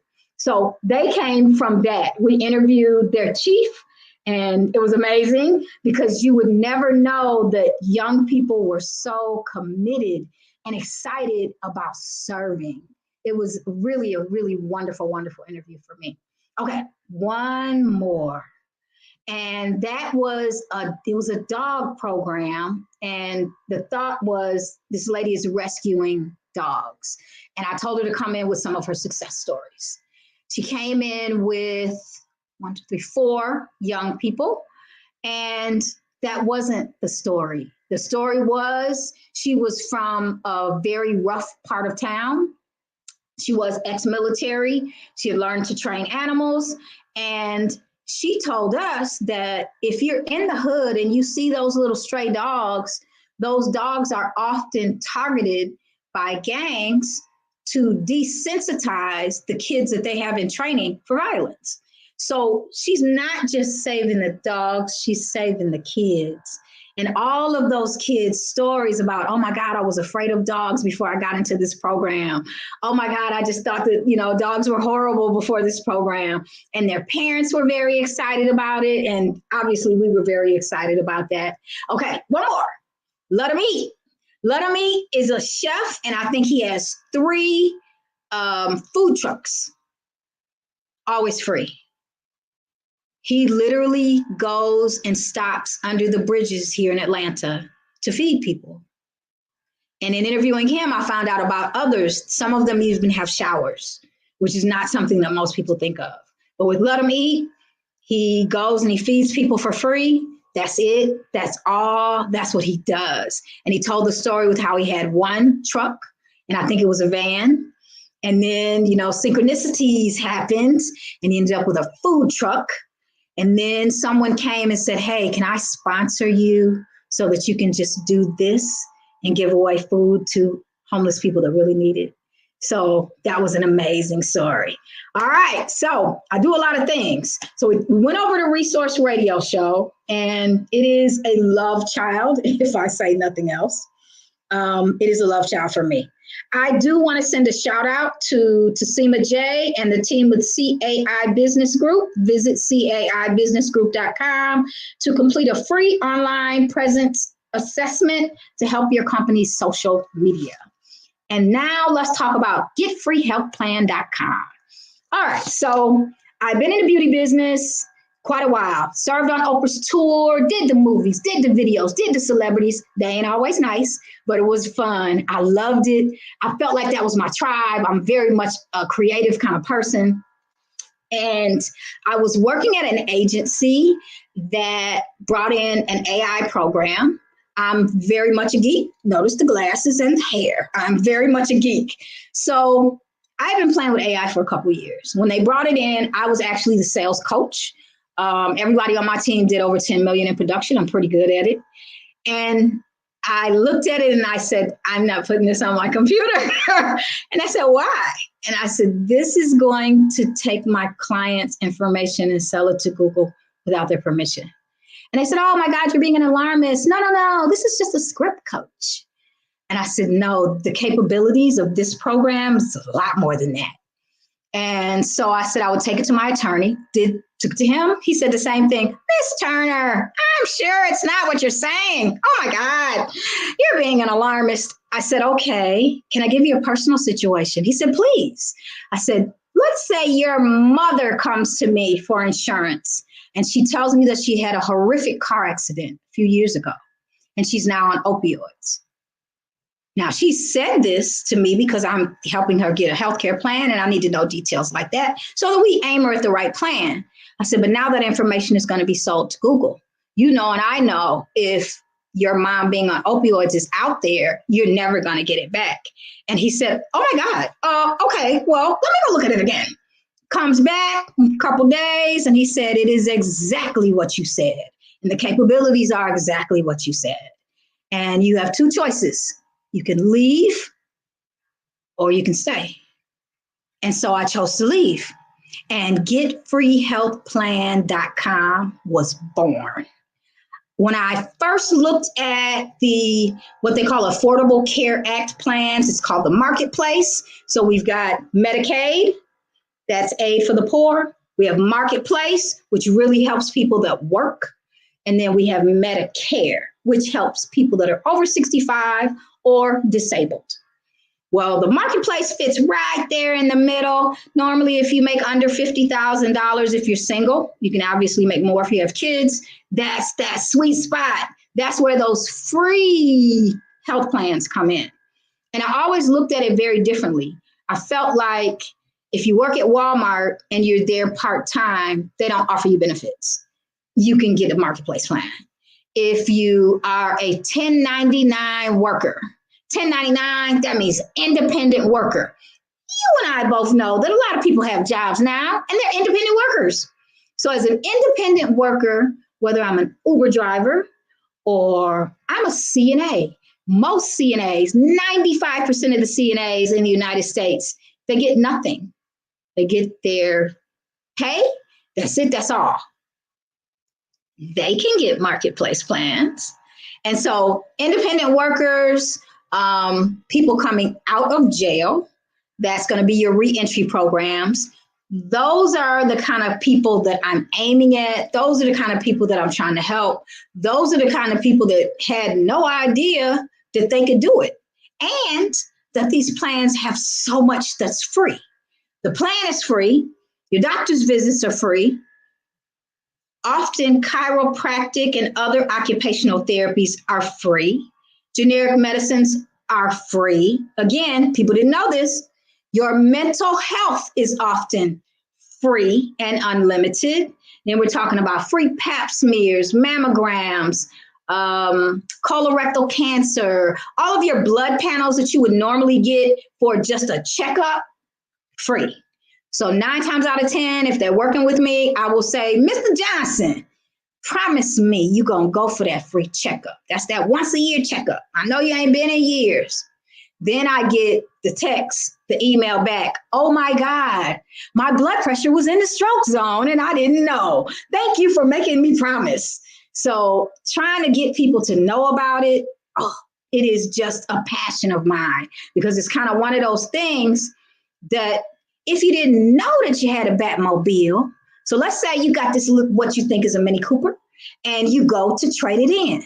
And the salesman says, oh my God, it's a Batmobile. And you go, no, it's not. It's a Mini Cooper. And they say, no, it'll fly, it'll swim, it'll do all kinds of things. It shoots rockets. And you say, I didn't know that. I thought it was a Mini Cooper. You feel a little bit different. So going over all those details with people, letting them know all those things that are free to them and how to use them and why to use them and when to use them is, again, a passion of mine. So you kind of get an idea of why they named me DJ Passion, right? So Get Free Health Plan, currently we are doing community partnerships. That means if you have, let's say it's a social club and you have a lot of independent workers or you have entrepreneurs. So you might be an entrepreneur with an accounting company and you have 10 accountants. Can't necessarily afford to offer them benefits, but we can be a community partner and we can at least offer them marketplace plans that 9 times out of 10 are going to be under $20.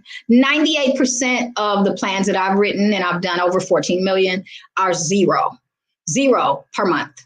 Zero deductibles are what we aim at also. So we've community partnered with medical clinics. I have clinics in Missouri and Mississippi at this point.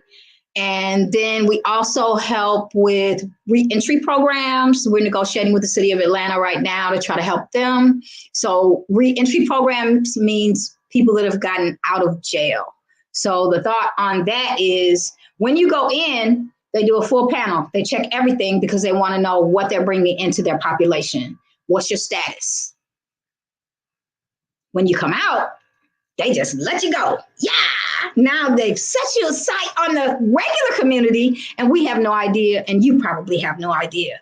But because you've moved, you can get a free plan. You can find out, check your blood pressure, get that free mental health. All of those things, I think, again, serve the community and help the community in a really, really big way. So the last thing I want to talk about is a new AI project. Yes, I've got all this gray hair and I probably look really old to you guys, but I've been playing with AI for a couple years. Love it. Love the things that it's doing. As with all things, can be used in a good way, can be used in a bad way. Well, all of my insurance clients were saying, Miss JT, if you could just make them stop calling me, make my phone stop ringing. It just rings so much, gets on my nerves. It stops me, stops my thought process. And I was like, I'm working on something. And I got a phone call one day from a lady and she said, tell me why this phone keeps ringing. And at the time I'm looking at my dashboard and I said, well, it's a 47-year-old woman that obviously signed up for something online where she wanted to know about insurance. And she said, she was crying. And she said, this is my 8-year-old's phone. And because his phone rings so much, they want to kick him out of this school. She said, now, ma'am, you need to understand how hard it was for me to get him in that school and keep him in that school. I got him the phone because of the school shooting. So I want him to have this phone and I want him to have it on. And because people are calling, I don't want him to kick him out of school.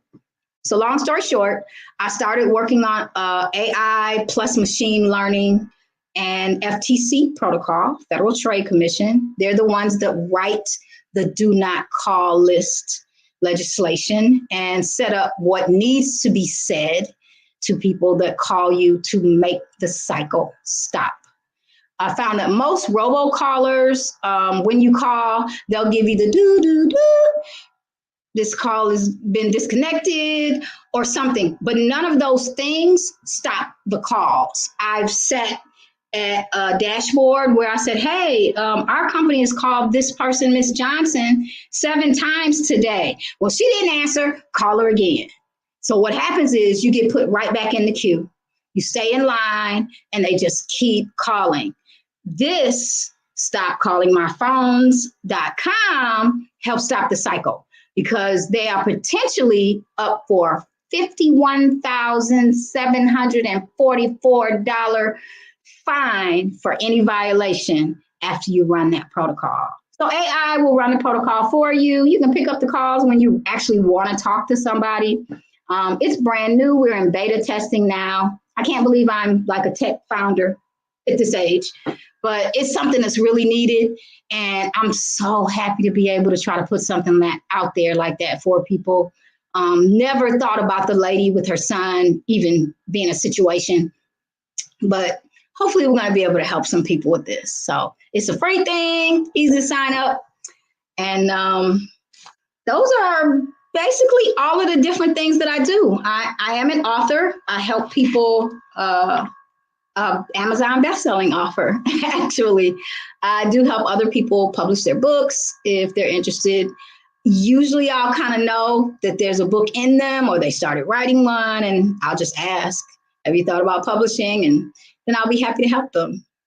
So I think that should be my time. My name is Jacqueline Turner, AKA DJ Passion. Please look for us on 109 The Blaze FM station coming to Atlanta. Hey, Mr. Sidney. Hello. So that was great information. And two things. One, you are so involved in making sure you're helping folks. So that's wonderful. I want to commend you on that. But also, it speaks volumes for you. You will become an expert at something when you just try to solve a problem. So all those things that you seem to, I don't know anything about this until there was a problem. Yes. And then you found out everything you needed to know just by just trying to solve a problem. So I think that's a great inspiration and should be a role model for folks. It just says, doesn't matter where you start from, what you were involved with before, who you did or didn't know. If you want to solve a problem, just start digging in, solving the problem. Thank you for saying that, because when my two co-hosts sat down with me at that radio station when we did that show, they kept saying, we haven't done this. We don't know what to do. And I was like, just roll with it. Come on. I'm going to help you all the way. And they were good. They wanted to do it. They were good. So I totally agree with you. If you bring your passion for it, you just, but Steve Harvey said, you're going to bust it to the white meat, but you're going to figure it out and the wings going to pop out your back. Just jump off the cliff. Put it where the goats can get it. So tell folks how they can get a hold of you. You started to go into it and I interrupted you. So if people want to get more information about the things you're doing or how they can do what you're doing, or just reach out and talk with you, what's the best way for them to reach you? I have a hotline, and that number is 678-528-1400. Again, 678-528-1400. Getfreehelpplans.com is also me. And Stop Calling My Phones with an S is the new AI program for that. And then the Resource Radio Show can be found on Spotify. And then we're going to be coming to 109 The Blaze in Atlanta. Super excited about that. Congratulations. Thank you. It was wonderful having you here. Looking forward to seeing you back on the program again, talking about the updates and success that you're having in your activities. So thank you very much. As we say, genius is common. Have a great day. God bless you. Wonderful energy, wonderful commitment, and DJ Passion is an accurate name in terms of her being not only passionate about things, but then following those passions. So an inspiration to us all. The Black Business Expo's mission is to raise funds for high school seniors going to college or for K through 12 entrepreneurs. The Expo, therefore, is a fundraiser for students. You can go to www.blackbusinessexpousa.com. Again, that's www.blackbusinessexpousa.com to donate to the scholarship fund. You can also use the Cash App that should be scrolling below with the account $BBX USA. Again, that's $BBX USA. Our goal is to give laptops and up to $5,000 to 10 students. And students, you can register online at blackbusinessexpousa.com also. Every dollar counts. So we want to remind you, please donate to the scholarship fund. I also want to take time to thank our Black Business Expo sponsors for this month, March 2024. Those sponsors include NC100, Moody Capital Partners, Suede Soul, Lotus Richer Coaching and Training, Carolina, Virginia Minority Supplier Development Council, Step Management, The Hello LLC, Barbara H. Smith LLC, Margie McLean Foundation, Inc., Genius is Common, Earth Essentials, 5-Star BDM Media, Milani Shani Global, the Executive Women's Success Institute, the Quality Coaching Company, Superwoman Business Services, Creative Force Studios, Lee Entertainment, Artistic App Design, and Black Business Expo USA. Thank you for watching. Stay tuned for more programming. Remember, genius is common, and I'll see you on the other side.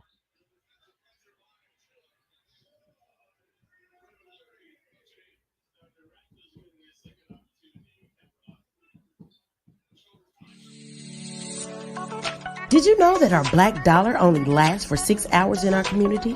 Yet other communities, their dollars last for 19 to 30 days. The Black Wall Street Nation. Black Wall Street Nation. Yes, that's why we created the Black Wall Street Nation. Black Wall Street Nation is a centralized directory available to all black businesses across the world.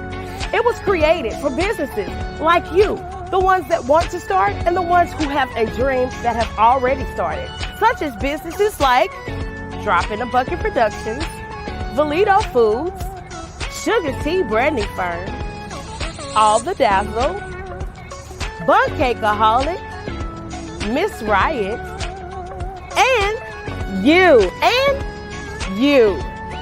We'll have marketing, seminars, and some funding coming soon just for you.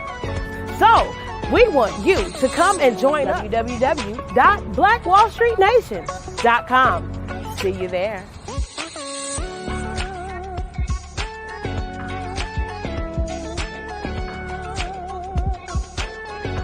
Absolutely. So our coaching program help people that have the lack of time, that lack strategies, and lack the confidence to go after their dream life. So we help them implement tools. We help them implement, I love to leave the inherited lack of finances or the education behind finances. But it wasn't until I lost my firstborn, my only son, that life changed for me. And where I was going after it all, living the corporate life, hit my 6-figure income and living in my dream house with my dream man, driving my dream car. Wow. I nearly lost it all when I lost my son. And so I realized it only takes one financial catastrophe that can change your entire life.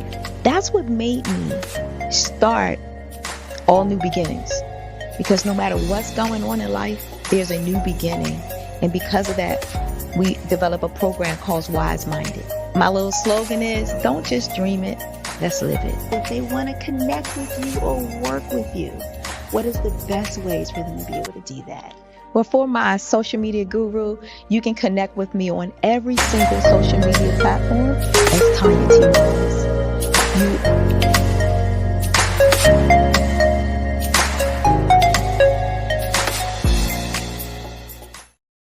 I was born in a little village on the island of Haiti. Many deadly diseases pounded me. It is as if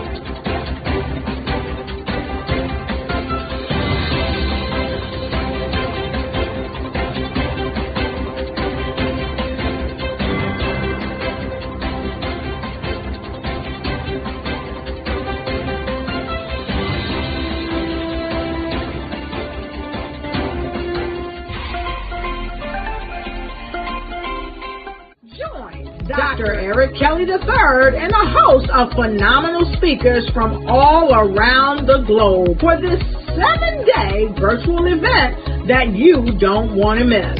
The mission of the Black Business Expo is to raise scholarship money from kids all the way from high school, all the way from college. The Black Business Olympics is one of the largest black business showcases in the world. It is an opportunity for businesses and companies to showcase their businesses globally. We are going to be giving away laptops up to $5,000 away to students.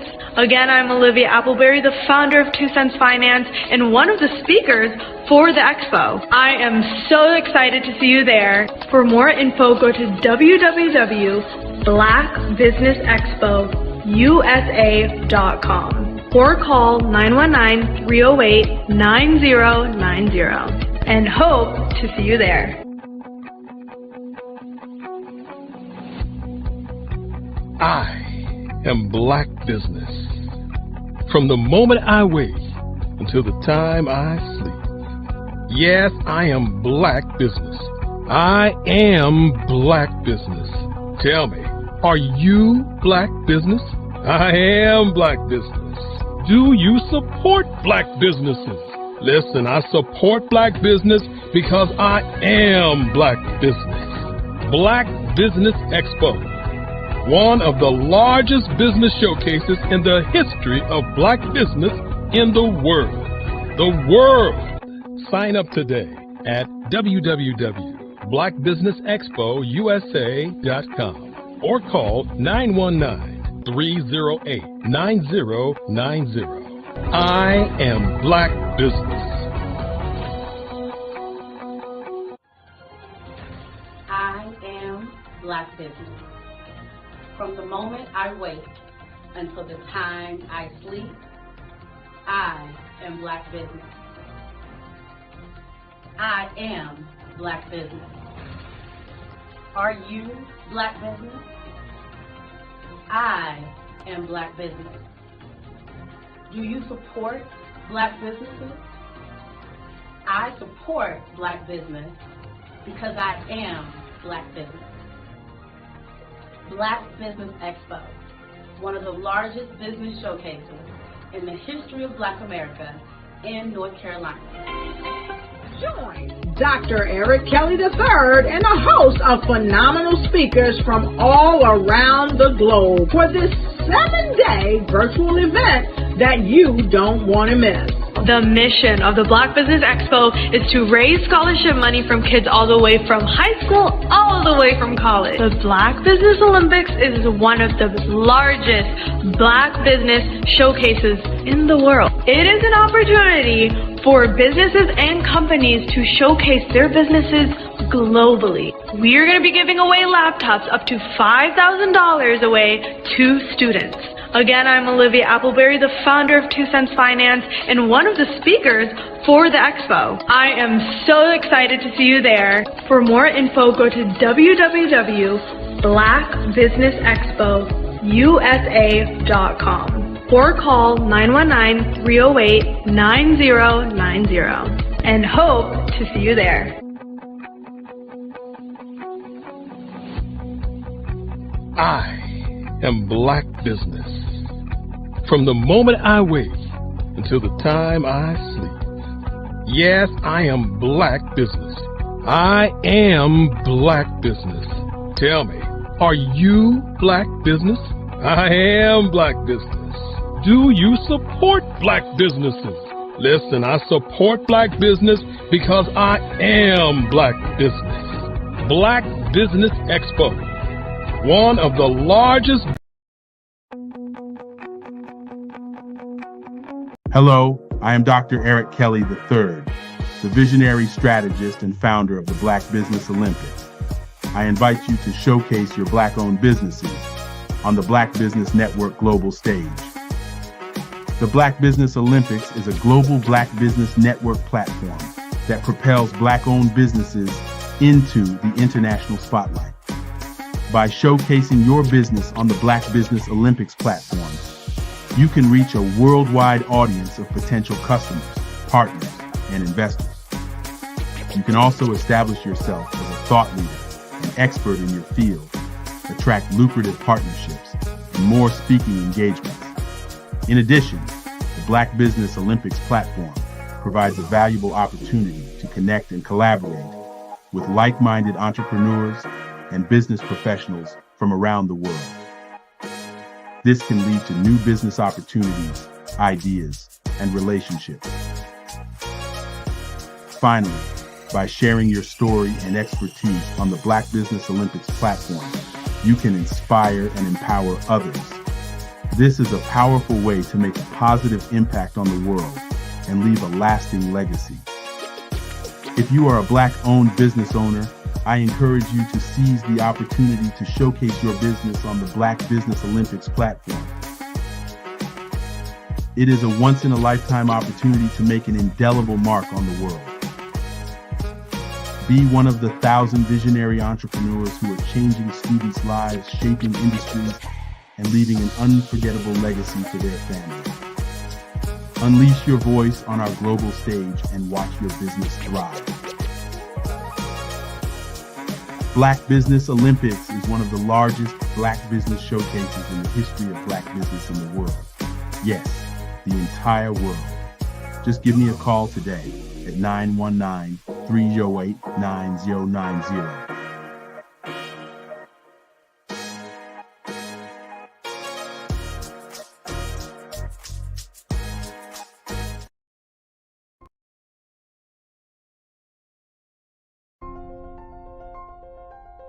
What if you could build your own city?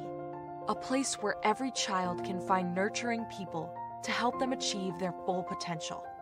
A place where every adult can access job training support, where health education is abundant, where social justice ruled the land. A place without limitations. Welcome. You have arrived at STEM City USA. It is what every city should be. A safe and trusted community where you find people and resources to help you become everything you are and beyond. STEM City is unlike anything you have ever experienced. It is a digital twin of the world around you, only better. STEM City is about energy and soul renewal. It is more than a digital world. You can almost feel the power of live cultural events, music, and theater. STEM City promises a better future for children with caring mentors and hands-on activities with dedicated tutors to support our youth. STEM City is your passport to a healthy lifestyle with weekly events addressing our community's many issues. STEM City is your financial well-being with helpful information on wealth management, career advancement, job training, and so much more. STEM City is the community you deserve. It is the city where your dreams can come true. STEM City USA, a place in the sky that is accessible to all who reach for the stars.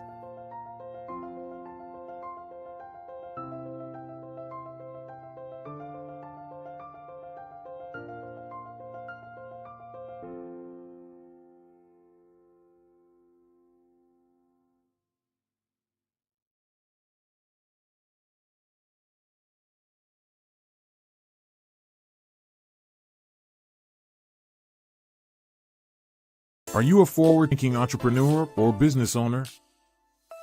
The world is changing faster than ever, and it's time to pivot and adapt to the future.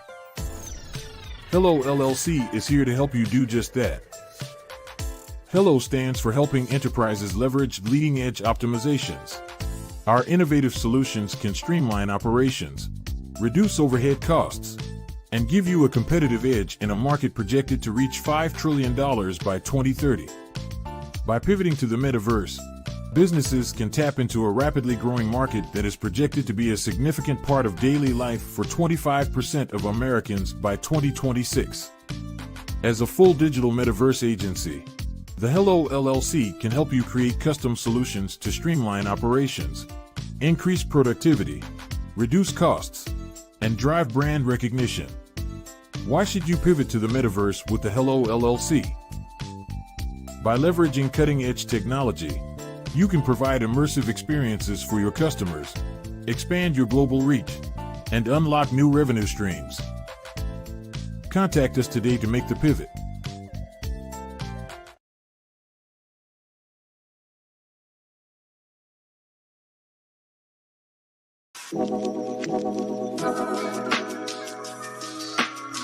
The African company and the African CEO is making a conscious decision to bring on someone external to the continent versus bringing on someone who is from Ghana or Kenya or South Africa.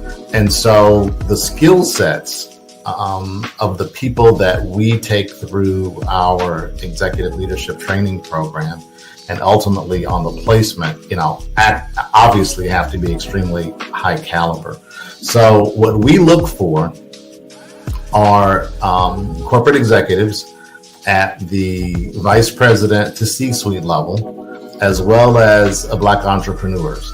When we look at the Black corporate executives, we're looking for some very specific skill sets, whether that be around supply chain, sales and marketing, engineering, product development.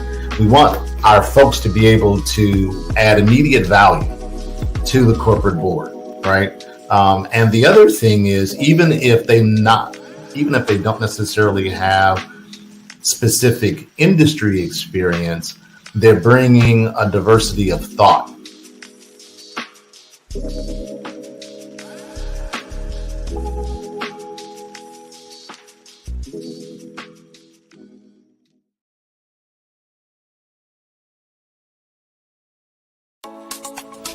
Genius is common. And my genius is I'm a visionary strategist. Did you know that approximately 333.34 million businesses exist today, according to a report from 2021?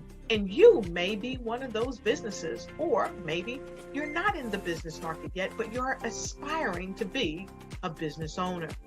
Well, guess what? You're in the right place at the right time. Because let's face it, everything is about timing and opportunity. Hi, my name is Dr. Lotus Richey, and I'm the CEO and founder of the Lotus Richey Coaching and Consulting LLC, along with the Lotus Richey Ignite Show. 15 minutes of success with Dr. Lotus Richey, as well as books to boom your business and bring who you are. And today, I want to bring this amazing message to you about the Black Business Network and the Black Business Olympics.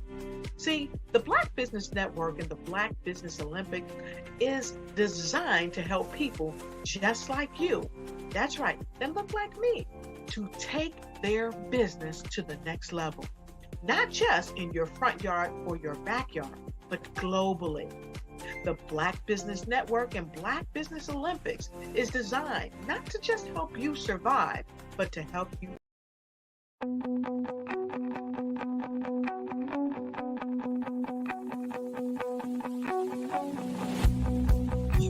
I am Black Business. From the moment I wake until the time I sleep. Yes, I am Black Business. I am Black Business. Tell me, are you Black Business? I am Black Business. Do you support Black businesses? Listen, I support Black business because I am Black Business. Black Business Expo, one of the largest business showcases in the history of Black business in the world. The world. Sign up today at www.blackbusinessexpousa.com or call 919-308-9090. I am Black Business.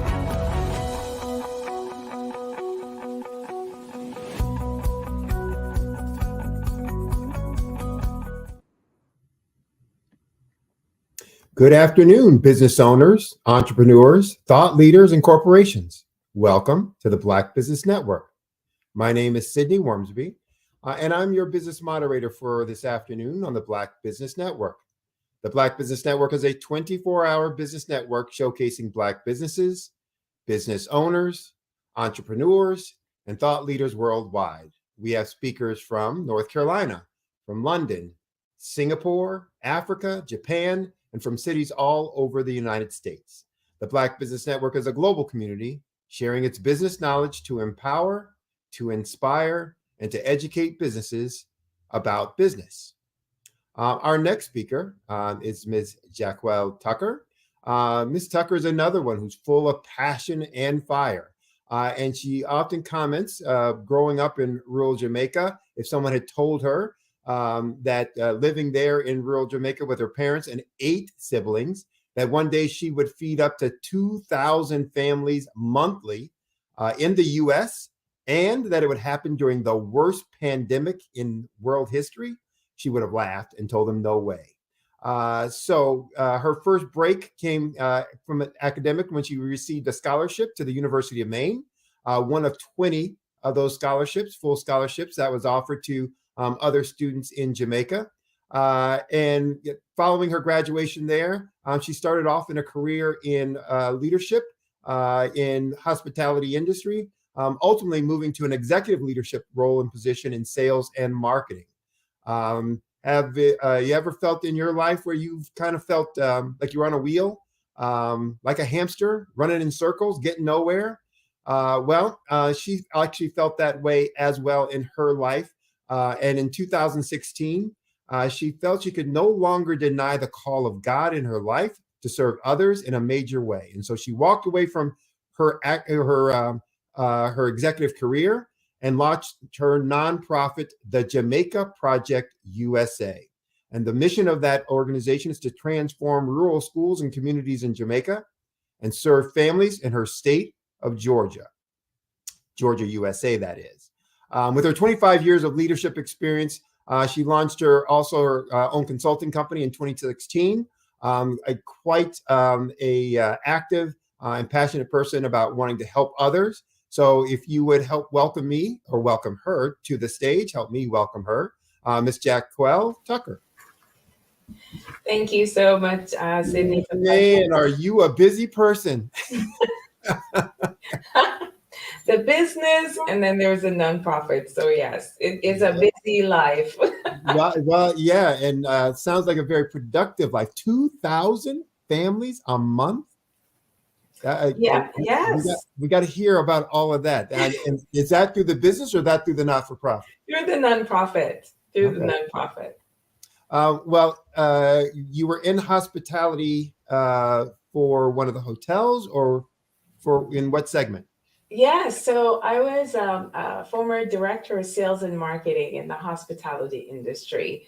Of course, I'm from Jamaica, so hospitality was in my blood. So some of my hospitality career was from there. I used to work after I got the scholarship and went back, I worked at the Jamaica Tourist Board office. And so I would actually visit the pier when the cruise ships would come in, the Navy ships when they would come in, and did reports for the Minister of Tourism on the statistics for Ocherius. So from there, Director of Sales and Marketing, and I've worked in various markets. I've worked in the New Jersey market, I've worked in New York, I've worked in the Bucket Atlanta market. And so, so that was kind of the span of my career there in hospitality. So over 25 years, working my way up from the front desk up to an executive level position. Well, you have a ton of experience. You're doing a ton of great work. I'm going to get out of your way so that you can speak to the folks out there who want to hear all about you, your background, your interests, and all the things that you have to share with them. So, as we say, genius is common. I'll see you on the other side. All right.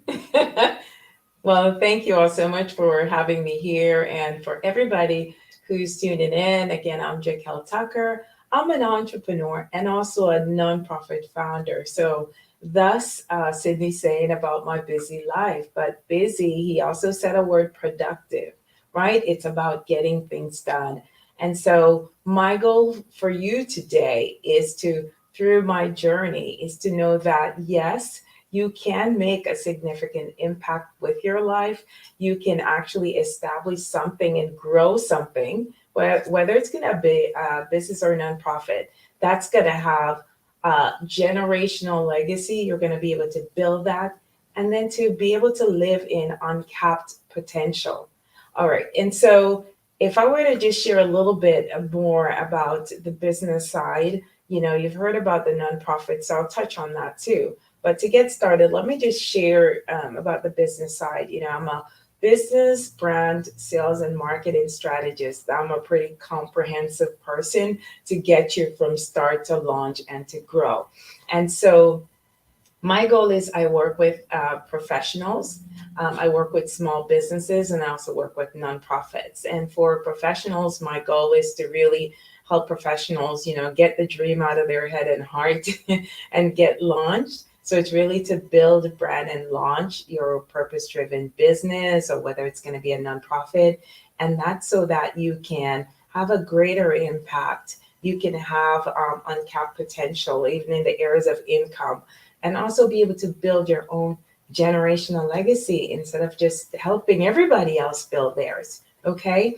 And so that's what I do on the business side. And, since COVID, there is the impact with my nonprofit, but since COVID, I've worked with over 60 people in the areas of working with them to launch their business, to level up their branding in their business, to grow their business. And then I've also helped others to launch their own nonprofits, even as they've still had their corporate career, right? Their career invested.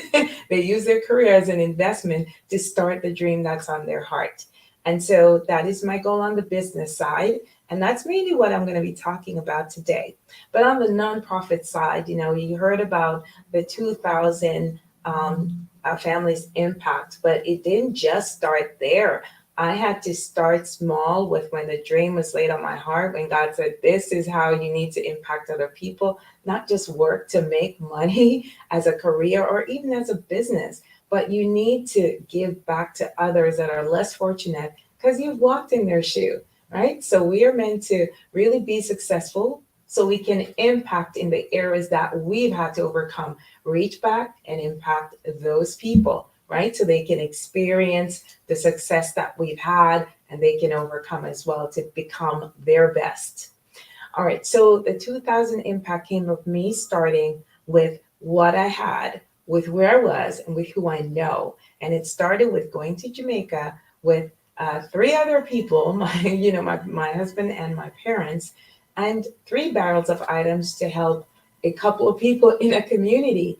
And from there to watch it grow so that during COVID, here partnering with the USDA to receive food trucks, to be able to serve, an average of 2,000 families a month here in Georgia. And at the same time, we were also shipping other resources to Jamaica and serving like about 10 communities during COVID, and beyond. So there is impact that's waiting to happen in your life. So if you're ever wondering what that's going to be, and if you're sitting on the fence about it, quickly, I'll just say, I take people through a process of, finding your true purpose. What is it that you were born to do? Whether this is going to take the form of a business or a nonprofit for greater impact, but there's an intersection. There's an intersection at what you're passionate about, getting up and doing every day and would do for free. Also the skills and an expertise you've acquired along the way over the years. All right. What about the natural gifts and talents you have? And sometimes we don't recognize that in ourselves. Other people have to come to us and say, oh, you are so good at that. And you go, really? Because you do it effortlessly. So it's to recognize what you do have, right? And how you package all of that, even the experiences that have been just horrific experiences in your life, right? But they have shaped you and made you, and you've grown through them. And you've become the person that you were meant to become, to be able to fully step into that level of gifting. And so it's to package that all and to brilliantly put it out there for the world and for people to appreciate the value of what you bring to the table and to support you. And so normally when this happens, when you say, okay, I'm going to get something started, and you get out there, there's usually initial a little momentum going, friends and family supporting you, and all is great, and you're so excited. The adrenaline's great. You've got your branding, everything that's taken care of, your names and lights, your logo. Exciting times. But as time passes, your business needs to grow. Also, your nonprofit needs to grow, right? For you to really have that significant impact that you want to make, or to even build that generational legacy. So today, what I want to talk about is, you've launched, now what, right? You've launched, now what? So it's how to position your business to grow and scale so you can have this impact, so you can live in uncapped potential for your business, and then you can build your generational legacy. All right, so it's usually so exciting, right? You have the idea, and when you see it come to pass and, it becomes something tangible with either products or with services, right? But the goal is for us not to be able to be immersed in it and to be working in it every day, but to be able to have the bandwidth to step back as the visionary and to, realize it's time for growth. It's time for innovation. It's time to get to the next level. And so here's where I'll start. In order for you, in order for us to grow, we've got to, number one, is show up for our business.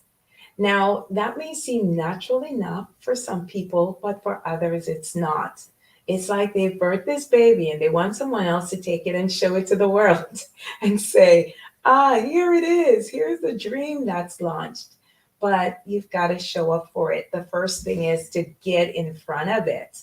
You have to get out there and represent that this is me, this is my passion, this is my purpose, is what was on my heart to launch, and now I've done it. And here is the why behind why I did this and why I want to help you, why I want to serve you, so that people can fully understand your journey and to be able to connect and, that your story will resonate with them and that you do understand the journey. So you are the one to help them with your services or your products. And so people do business with people they know, like, and trust. So they got to see you. They got to know you, right? Later, when you grow and expand, you can have other people go out there and speak for you. But really, your audience at that point would have already have known what you're all about. And so that's why they supported you from the get-go. So that's number one. And even with that, it's just to make sure, next point is that your brand identity and messaging represents what you're all about, who you say you are. Is that communicated effectively? Is it on the high level that it needs to be in order for you to be taken seriously, right? So it's how we show up. And a big point I want to make about that is, sometimes when we're launching something new, and we do want grace because we don't have all of this money that we had access to, like I did in corporate America, a huge marketing and branding budget. As entrepreneurs, you really don't have that sometimes, unless you were to say, okay, I'm going to bring on investors in my business and so on, or you have huge grants to start or partners. That's a whole other situation. So I'm talking about someone going it alone as an entrepreneur and not having the funds. But I know we want grace to say, oh, we're just starting out. But the goal is to step out there and show up in excellence without someone saying, oh, I know you're just starting. I know you're excited. Like, poor thing, I know you'll get it together soon. And, when you start making money, and you even say that to yourself, I'll show up this way when I get to that point, But my goal is to see you show up there now.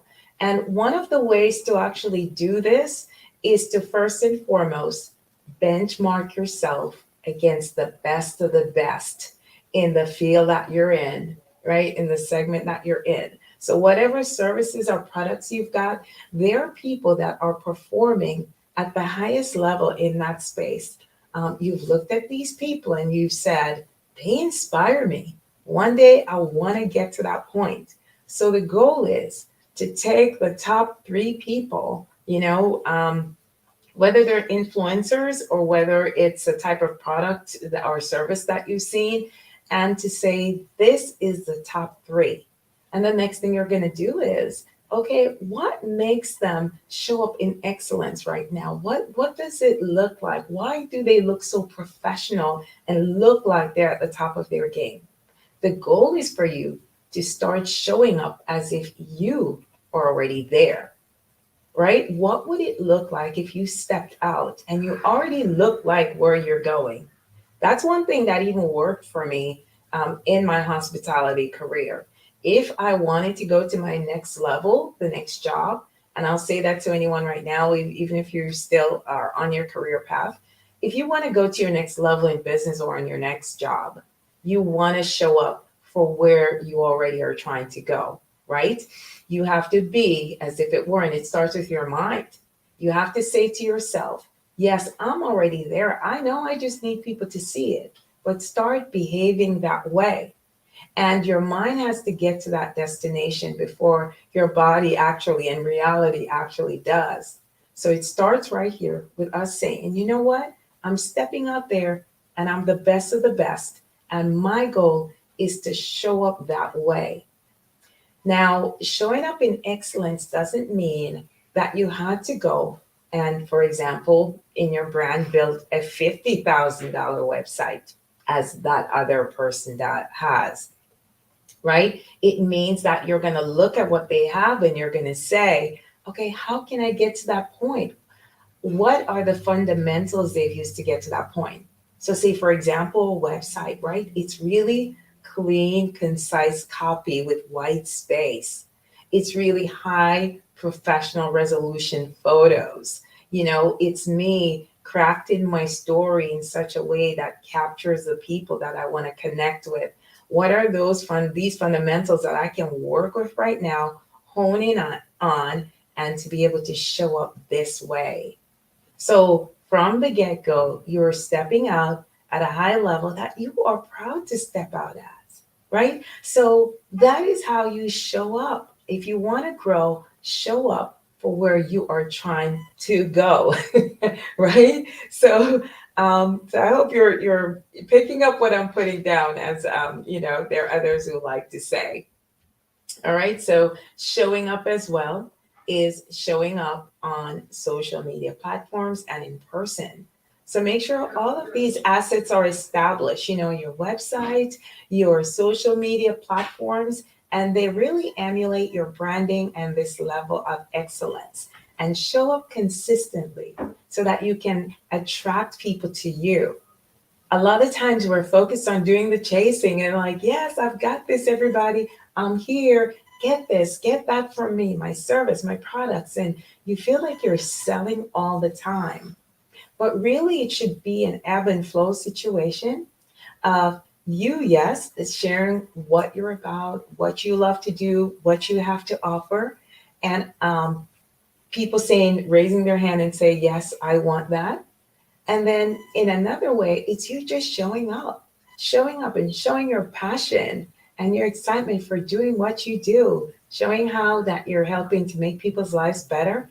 And then that will attract people to you, people to your table where they want what you have. They seek you out. Complete strangers will do that. You'll be surprised. And the big thing too, if you want to grow, after your family and your friends have supported you, you really need then complete strangers to support you, especially if you want to experience untapped potential. All right. And so your goal is to show up and show out there who you are, what you do. And so those complete strangers can get to know, like, and trust you. All right. So the next thing for me is, if you want to grow, and I say for me because when I share anything, it's because it's my journey. This is my journey. So I like to speak what I know. And because I am also growing and scaling, I have learned so many things to help me and that I used to help my clients. And so if you want to grow, you have to grow your audience. You have to grow your email list. All right. So a lot of times people will assume your business growing with the number of followers you have on social media, with the number of likes that you have, and the engagement, so on and so forth. But that's only the start, right?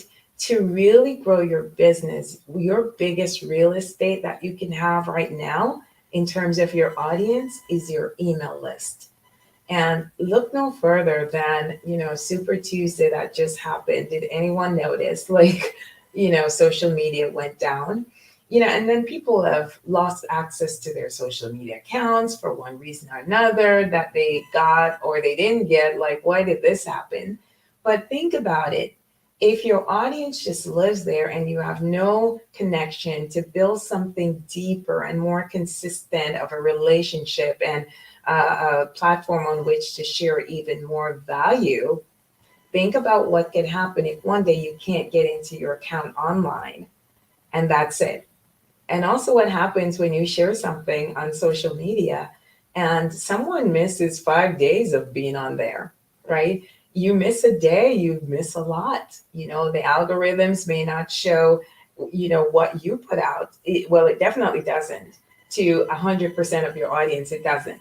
You're lucky if it's like 5%, right? And so your email list will guarantee your emails will land in your audience's inbox. And at some point, they will check their emails, right? So this email list, you could build it several ways. Most entrepreneurs build this list by offering, a free lead magnet or free guide, free ebook, free checklist, something in exchange for someone's email.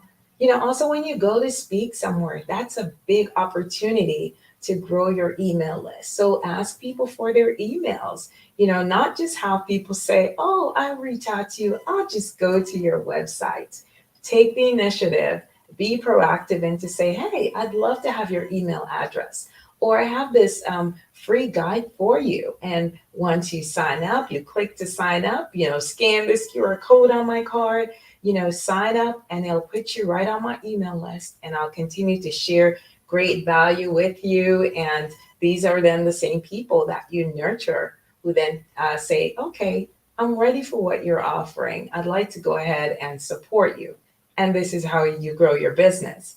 All right. So other ways you can grow your email list is to host a free webinar or challenges, whatever it is that you can put out there to be able to collect email addresses from. And for me, that is a turning point in your business. When you really start growing this list, you then see the engagement because people are responding, and just establishing a platform where you can, automate your emails and really curate this content that's sent out. And your emails are communicating new offers that you have for products. It's communicating more content, more strategies, however you help your audience on other platforms. It's saying, hey, my new podcast episode is live, go check it out. Or, hey, my new YouTube video is live, go check it out. And so it really leads your audience on a journey with you daily. You can send emails maybe every other 3 days, 3 times a week, once a week, but the goal is to be consistent and to keep people engaged. All right, so in order to grow a business, my next big thing, and if I were to give you those 3 things, which is show up for your business, build your audience, the next thing is to make sure you have the right offers, systems, and automations in place. And so when you first launch your business, you start with a particular product or service. And usually it's like a high ticket product. So for those of you who may be, say, in the coaching, consulting, space, it's showing up and saying, hey, you can work with me one-on-one, or, hey, I've got this product and it's amazing. And you go out there and you have a great price for it because that's the value for it, right? Now, what happens, because sometimes you are new to your audience and this is a new venture for you, right away, you may not get everybody saying, I want to pay that for it, because you may not have the proven, testimonials and just to show how effective what you're offering is actually works. And so because of that, you have the opportunity to build out tiers of offers of products. So you can have sample sizes of things. You can have diversify within that. So say, for example, you are a coach or consultant and you have a high ticket offer to say, hey, work with me one-on-one. What you can do, just as you would have a free ebook or so on, you can create like a digital product that's much lower. And of course, someone will then get to see your expertise and to see the difference that small thing can make in their life. And then to say, oh, I want more. And that leads them to your higher ticket. And then that then creates this growth cycle. All right. And then you never know how much these smaller tier offers can impact your business, right? That can create digital products that can create like passive income for you. And then your high ticket then becomes really high ticket.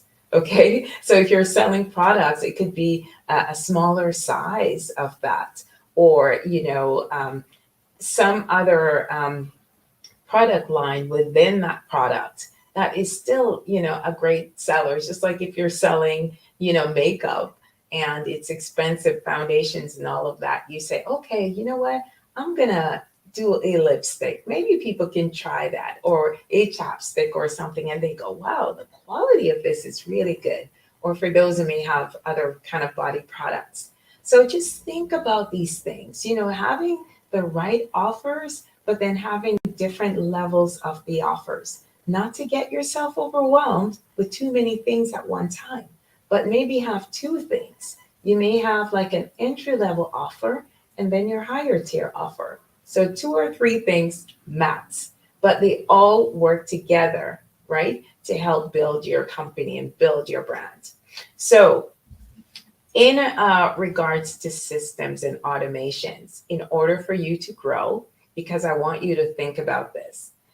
I don't know anybody who steps out there with a product or, a new service and they say, oh, I just want a couple of people. Aren't we not stepping out there to say, oh my goodness, can the floodgate just open and I become successful already? So when we are wishing, hoping, and praying that, okay, if I could land 1,000 people, who support me in my business tomorrow, that would be amazing. But my question is, would you be ready to handle 1,000 people if they came to your doorstep or to your website, and said, I want to book you for this service, or I want all these products, right? So is the inventory there? And the inventory in terms too of, support. Do you have the support team that you could pull on to execute, deliver the products or the service? Do you have the inventory of products to do that? So when growing, you have to think about tiers. Where do you want to be next? And make sure that you have the deliverables in place for that. If I had for example, my coaching program, I was doing that one-on-one, and then I was doing groups. And then I said, you know what? I want to grow and scale. And so naturally what I did, I went and recorded. I scripted videos, recorded them, turned that into an online course, of course, which I can then show up for, have a workshop. But you can scale that because it's now a digital product that someone can just purchase and just hop into the weekly workshop with me and be able to, make advances, have accountability, and get things done. So I had to set up systems where I don't have to hop on the phone to speak with every single person that wants what I'm offering. And then, of course, being able to create digital products. I have the free ebook, but working on building out these digital products that are steps below the build, brand, and launch your business or a nonprofit or grow your business, right? Something that steps below that they can take advantage of, So for you, it could look like, doing a guide, an intro guide that's, $27, or a little mini course that's, $97, whatever it is. And so that, especially anything digital as far as products, as far as services, it really sets you up to also scale, because that becomes passive revenue. That becomes residual revenue. And so you don't have to be around for that to happen, right? What you are available for, your higher ticket services and products, and to really be there for your clients when they invest on that high level. And so think about these things, do you have the systems, the platforms in place to handle the growth, the technology in place to handle the growth, the systems that talk to each other, being able to have emails when someone purchases something, automatic emails are going out, and maybe presenting them with additional offers and how to, meet with you or do a deeper dive into the product or services they've subscribed to or they've purchased, right? And so creating systems that automate, that talk to each other, that just, you don't have to be there. Systems like, for me, it's as simple as if you're a business owner and you really want to grow and you're offering a service, especially consulting and coaching, and you're used to talking to people on the phone and saying, or emailing them and saying, hey, what's your availability? Hop on the call so I can, do a strategy session with you. And they're saying, I don't know, let me see when I'm available. And you're like, let me see when I'm available. How about just as simple as getting a digital calendar, a Calendly or Acuity, setting this calendar up with your available dates and being able to say to someone, if they're interested in meeting with you, being able to say, here is my calendar, link for my calendar. They click your available date that also works for them. And then once they click that date, it sends them a confirmation, sends you a confirmation. If you want to book on Zoom, it would have already created a Zoom link. This is with you sleeping at night and somebody looking at maybe a post that you did or an email that you sent, and you made the offer to say, hey, I'd love to meet with you. Let's talk about how I can help you. And they click that link, and while you're sleeping, all this is happening. And you wake up the next morning and there are appointments on your calendar. The Zoom link's already done, everything. The same for digital products or other kind of products, right? So we, in order to really grow and scale, we can't be the ones there all the time to make it happen. We should be able to step away, and things are already still happening in our business. The system's already created. And then, of course, you're working at a higher level. You now have more bandwidth, more space on your calendar to kind of step back and say, okay, that system's already in place. It's helping me to work more efficiently. So as a visionary for my business, and all of what I'm saying too works for nonprofits, but as a visionary for my business, I can now step back and be able to have more oversight. I can start really thinking of new ideas and ways to innovate what I'm doing so I can be ahead. Okay, so, and I can understand how I need to serve my clients better. I could take my time. I could look at the reviews. I can look at what they're saying, and also just to keep improving on what I have, making it better. And growing doesn't mean that we need to run out there and do a million other things. We need to sometimes take the 1, 2, or 3 things that we have and make it better and make it better, because we're getting the feedback about it. So take the time to make it better. When that gets better, then more people will want it. All right. And so another big way for us to all grow right now, there is just so much that is happening in terms of technology, and a lot of people are stepping out to be entrepreneurs, and this was ignited during the pandemic, and wanting to have freedom, flexibility, a better quality of life, live in uncapped potential. And so the exploration started like, I need to be doing something else. What can I do in order for all that to happen? And one of the sure ways is to become a business owner, become an entrepreneur. And so the journey started. But now there's so many that want to be, and you may look around and you may say, gosh, there's so many people trying to do what I'm doing. So here's a big piece of advice for you today, because everyone, especially when you look on social media, seem to be doing the same thing. So your goal in order to grow is get ahead of that. What's next for your clients in terms of you improving what you're offering? What's next?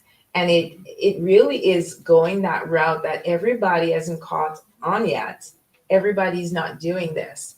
Or when you're looking at people are in your field or in your space, and the clients are based on reviews are mentioning certain things that need to be improved or they wish they had.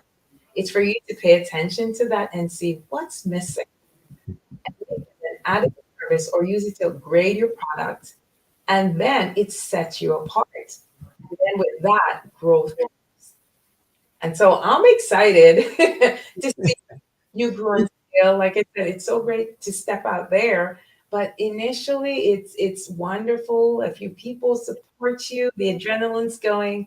But if you're looking at long-term growth, what I've shared, if you just pick 3 strategies to focus on and do that consistently, you will see your audience grow, your products will get more refined, your service will level up, your branding will level up, and your business will grow.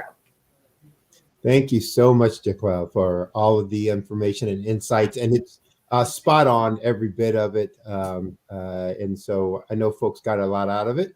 How can they reach out to you, or what's the best way for them to reach out to you if they want more information, they want to work with you, want to, get some more of your materials or any of the above?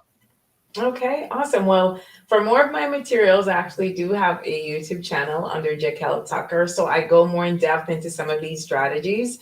And I also have a podcast that's coming soon. So stay tuned for that. And the way you're going to know what's happening with me and how to work with me is to go to my website, mypurposeonfire.com. There, I also have a free gift that helps, aspiring entrepreneurs jumpstart their journey. And that will automatically sign you up to my email list to receive more strategies from me, encouragement and motivation along the way. So you can visit my website. You can also send me an email at connect@mypurposeonfire.com. I'm also on social media under Jaquel Tucker. So you'll be able to find me there and connect as well. Okay. So the website was My Purpose on Fire? mypurposeonfire.com. Okay. Good. Well, it was great having you here. Look forward to having you back on the program and hearing more from you. And I'm sure the folks out there will love to hear more and have you share more with them as well. So thank you very much. And as we say, genius is common. I'll see you on the other side. Thank you so much for having me. Remember, the Black Business Expo's mission is to raise funds for high school seniors going to college or for K through 12 entrepreneurs. So the expo is a fundraiser for students, and you can go to www.blackbusinessexpousa.com. Again, the website is www.blackbusinessexpousa.com to donate to the scholarship fund. You can also use the Cash App that should be rolling on the screen below with the account number $BBX USA. Again, that's $BBX USA. Our goal is to give laptops and up to $5,000 to 10 students. And students, you can register online at that same website, www.blackbusinessexpousa.com. Remember, every dollar counts. So want to just remind you, please donate to the scholarship fund. I also want to take time to thank all of our Black Business Expo USA sponsors for the month of March. Those sponsors include NC100, Moody Capital Partners, Suede Soul, Lotus Richer Coaching and Training, Carolina, Virginia Minority Supplier Development Council, Step Management, the Hello LLC, Barbara H. Smith LLC, Margie McLean Foundation Inc., Genius is Common, Earth Essentials, 5-Star BDM Media, Milani Shani Global, the Executive Women's Success Institute, the Quality Coaching Company, Superwoman Business Services, Creative Force Studios, Lee Entertainment, Artistic App Design, and Black Business Expo USA. Remember, genius is common, and I'll see you on the other side.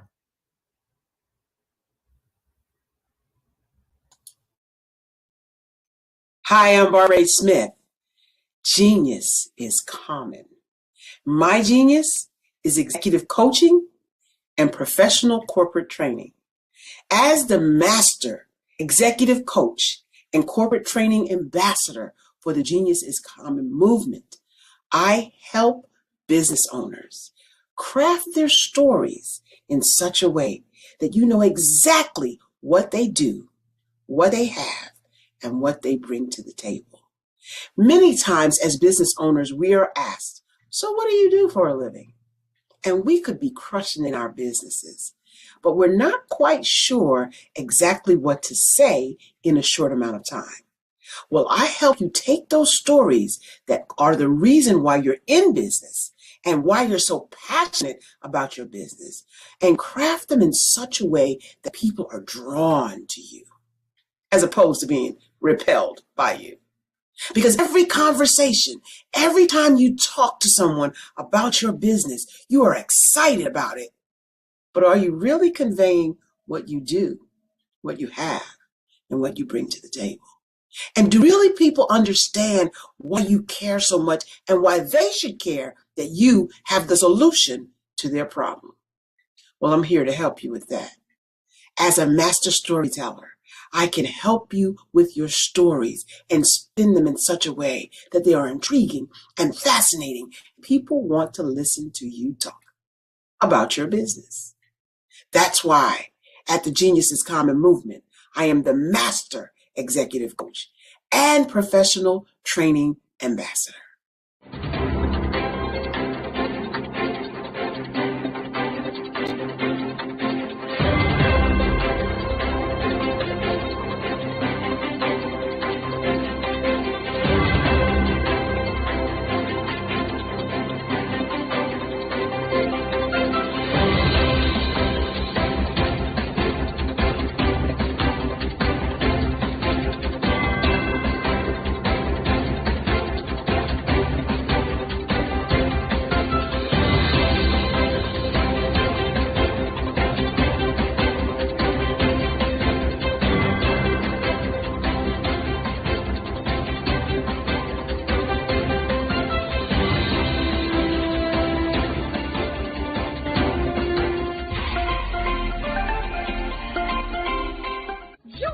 Dr. Eric Kelly III and a host of phenomenal speakers from all around the globe for this 7-day virtual event that you don't want to miss. The mission of the Black Business Expo is to raise scholarship money from kids all the way from high school all the way from college. The Black Business Olympics is one of the largest Black business showcases in the world. It is an opportunity for businesses and companies to showcase their businesses globally. We are going to be giving away laptops up to 5.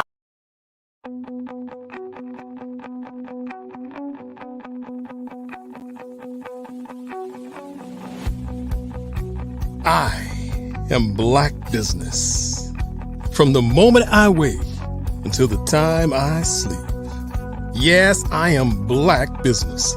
I am Black Business. Tell me, are you Black Business? I am Black Business. Do you support Black businesses? Listen, I support Black business because I am Black Business.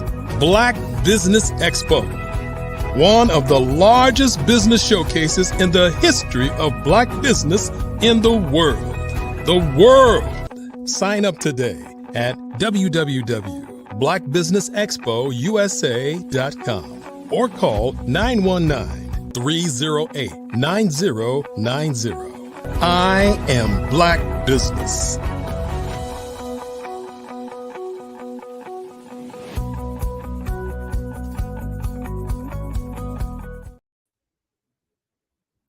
Good afternoon, business owners, entrepreneurs, thought leaders, and corporations.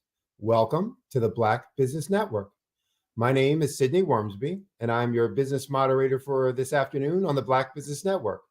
The Black Business Network is a 24-hour business network showcasing Black businesses, business owners, entrepreneurs, and thought leaders worldwide. We have speakers from North Carolina, London, from Singapore, Africa, from Japan, and from cities all over the United States. The Black Business Network is a global community sharing its business knowledge to empower, to inspire, and to educate businesses about business. Your next speaker is yours truly. I will be talking a little bit about leadership. We've had some great speakers this afternoon talking about growing your business, talking about their entrepreneurial journey and how they got to where they are today. I'm going to talk a little bit about leadership for those of you who are either leading within someone else's organization or leading your own organization. And the concepts that I'll talk about here in terms of leadership will apply anytime you're really trying to influence, other folks, to do things that you either need them to do or want them to do.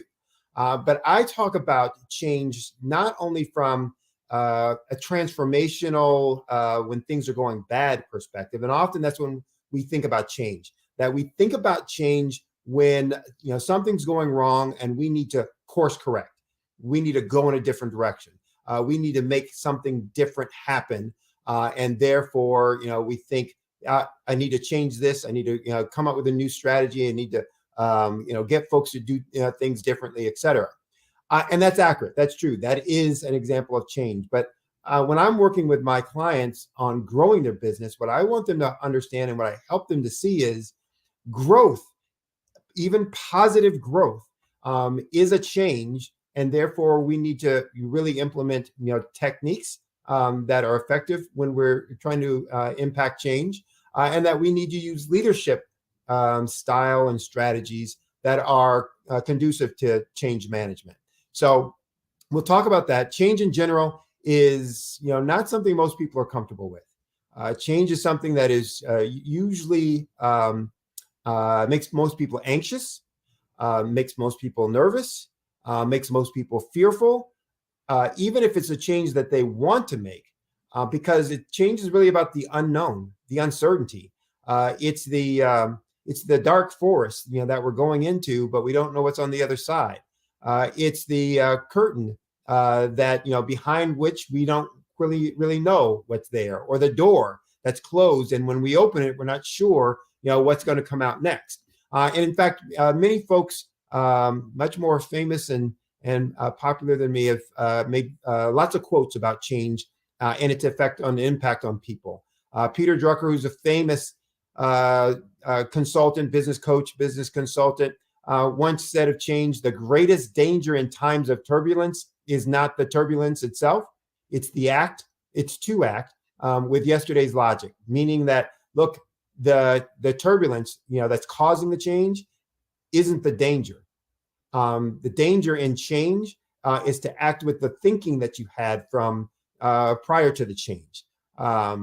There was one of our former presidents, Woodrow Wilson, said, if you want to make enemies, try to change something. And that's not only true in politics, that's true in business, that's true in life in general. People hate change. They're uncomfortable with change. We can talk a little bit about why, but what I really want to talk about is what should your leadership style be for change? And so I won't be able to talk about a ton of things or everything that's important in this area because I only have 30 minutes. So I'll try and give you some highlights, some major points, some things to think about. And the first, we really want to make sure we're working with the same definition or definitions about change and about leadership. So when we talk about being an effective leader, then we need to understand how to lead through change. And leadership, first and foremost, isn't about telling somebody what to do, making somebody do something, because first and foremost, as another human being, you can't make anybody do anything. We can't make our children do anything. We can't make our employees do anything. We can tell them to do something, but it doesn't mean that they're going to do it. So leadership isn't about making or telling somebody to do something. It's the ability to influence them, to inspire them to take action.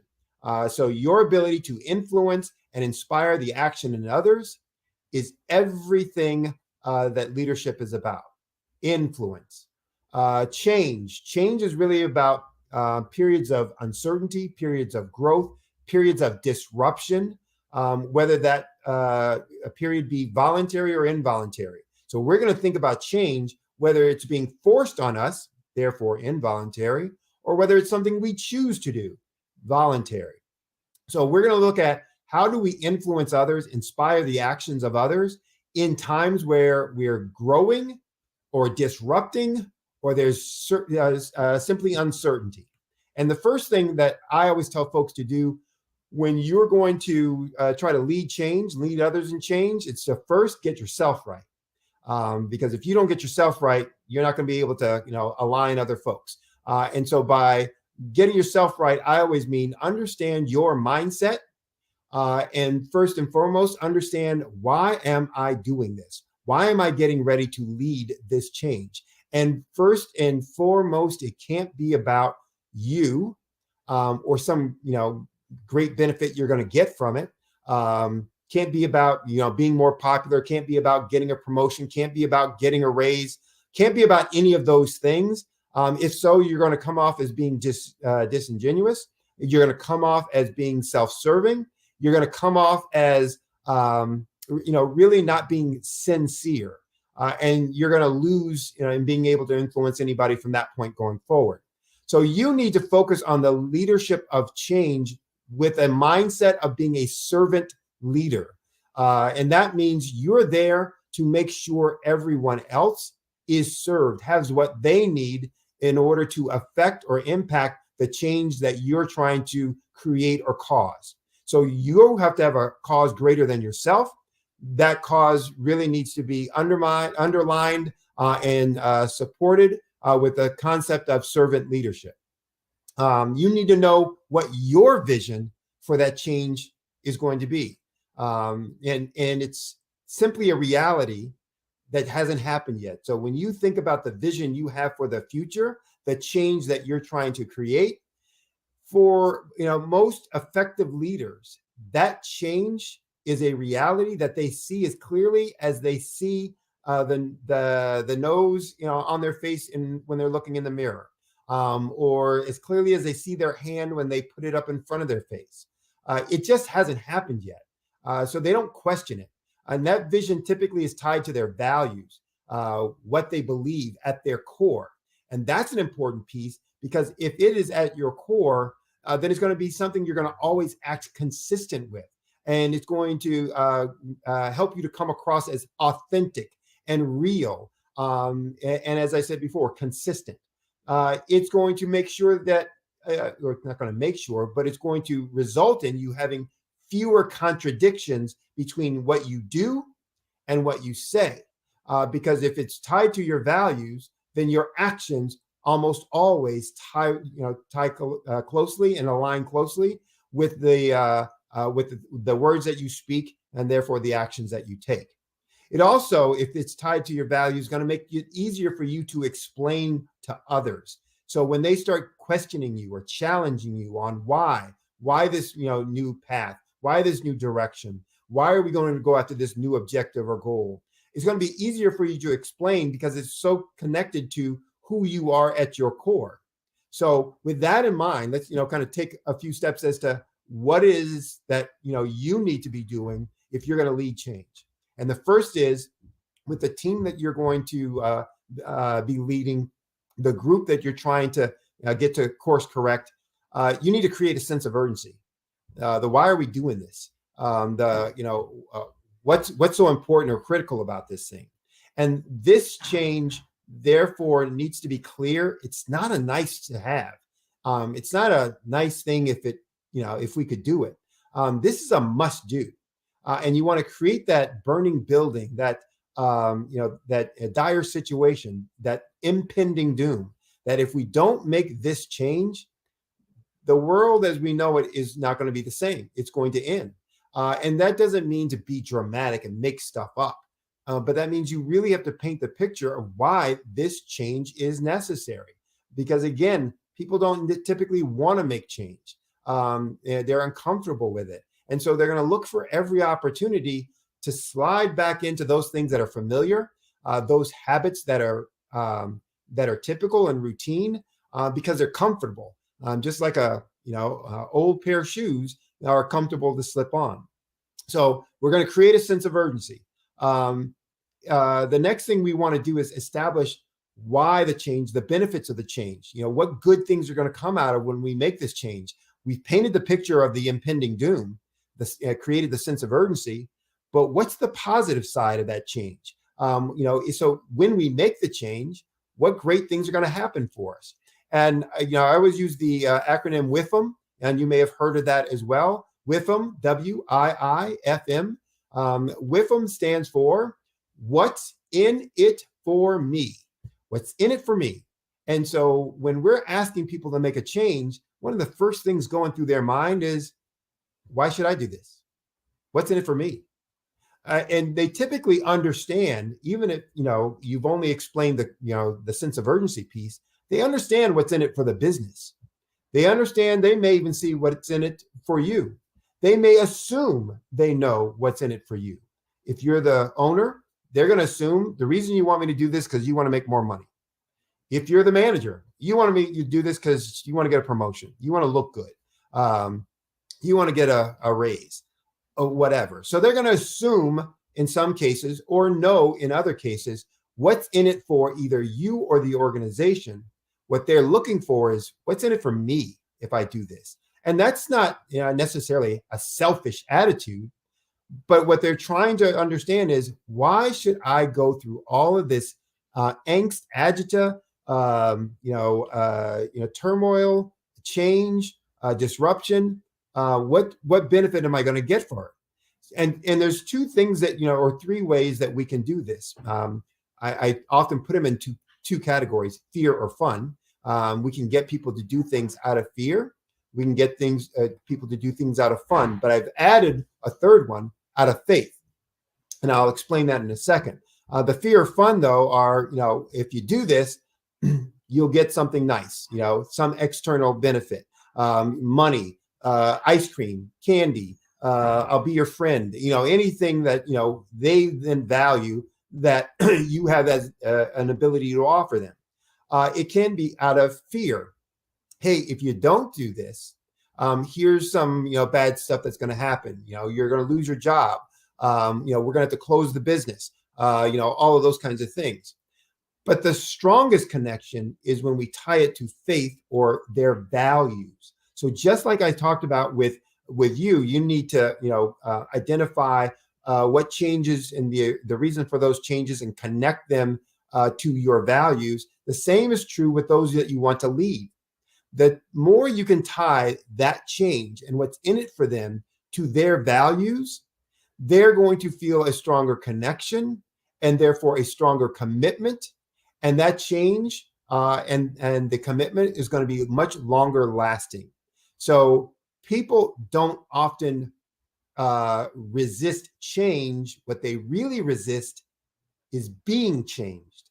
And so what they fear when there's going to be a change is that they're going to be changed, that somehow they're not going to be the same person that they were before.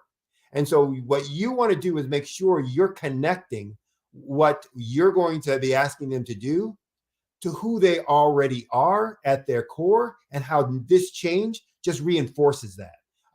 It supports that, and gives them a reason then to say, I can salute that flag. I can be committed to that. You also want to make sure, third thing, you want to make sure that you're creating milestones. I call them markers of progress. You want to be able to help them see where they've come from and how far along the journey they are.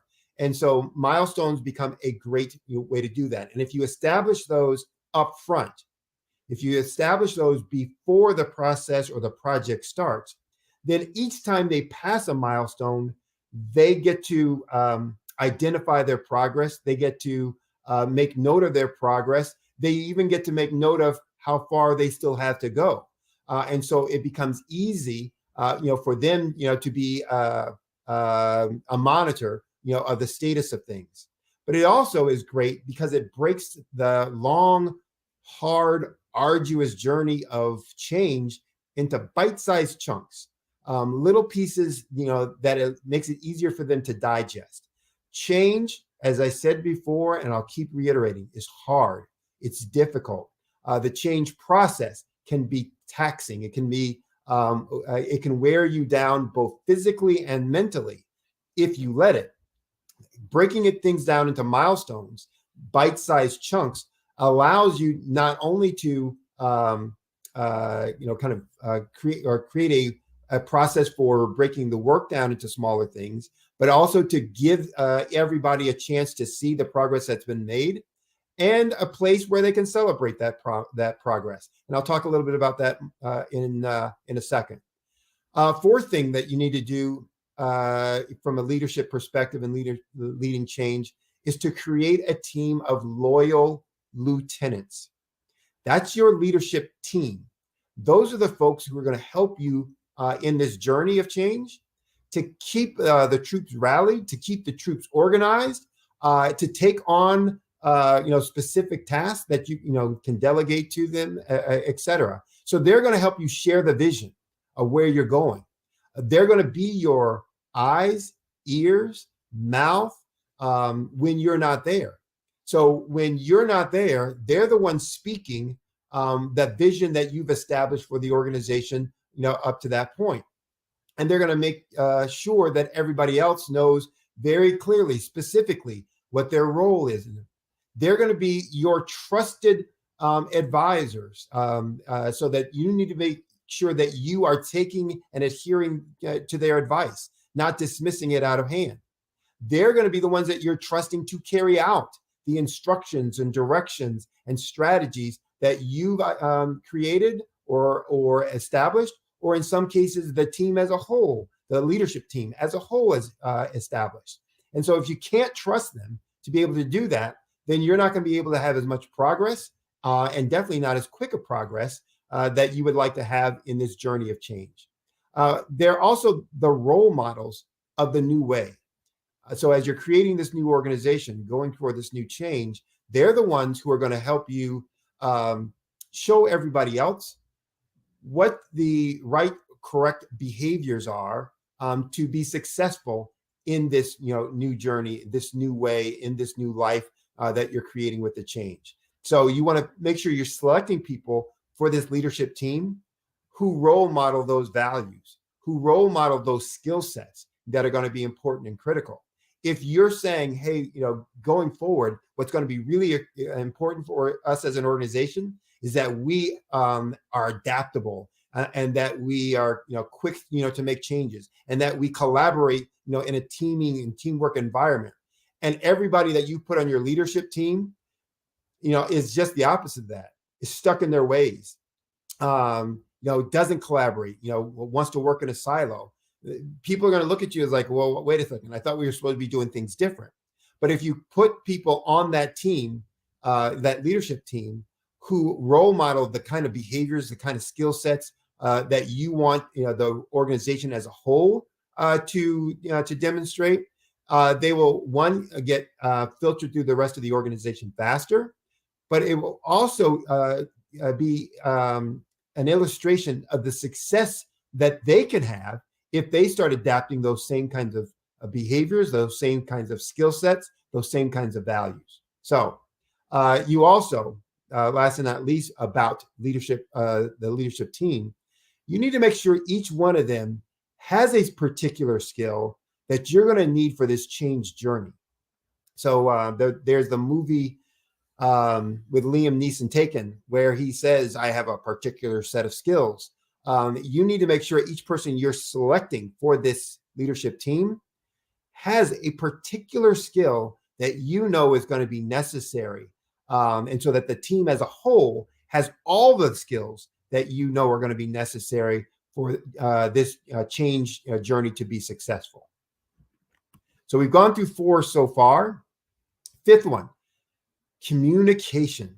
So in real estate, they always talk about 3 important things, or location, location, location. Well, in change management, there are 3 important things: communication, communication, communication. You can't communicate enough. So you're going to take every opportunity to talk about a few things. You're going to take every opportunity to talk about your vision.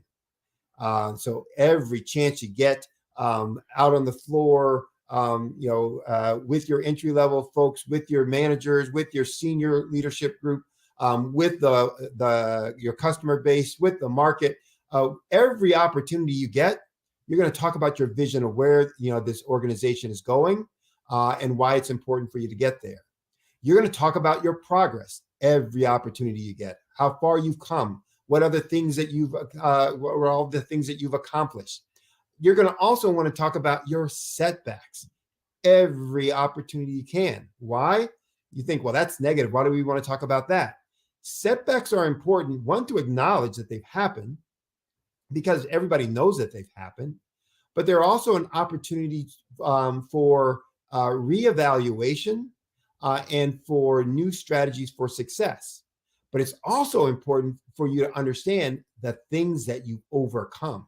So yes, it was a setback, but we overcame that.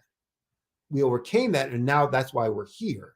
And it talks about our resiliency and our strength and our determination and our discipline and all those other qualities that you want to make sure you're bringing out in your organization. Last but not least, within communication, you want to communicate about your heroes, the folks in the organization who've done, magnanimous things, wonderful things, things that should be celebrated, things that you want other people, to do and demonstrate.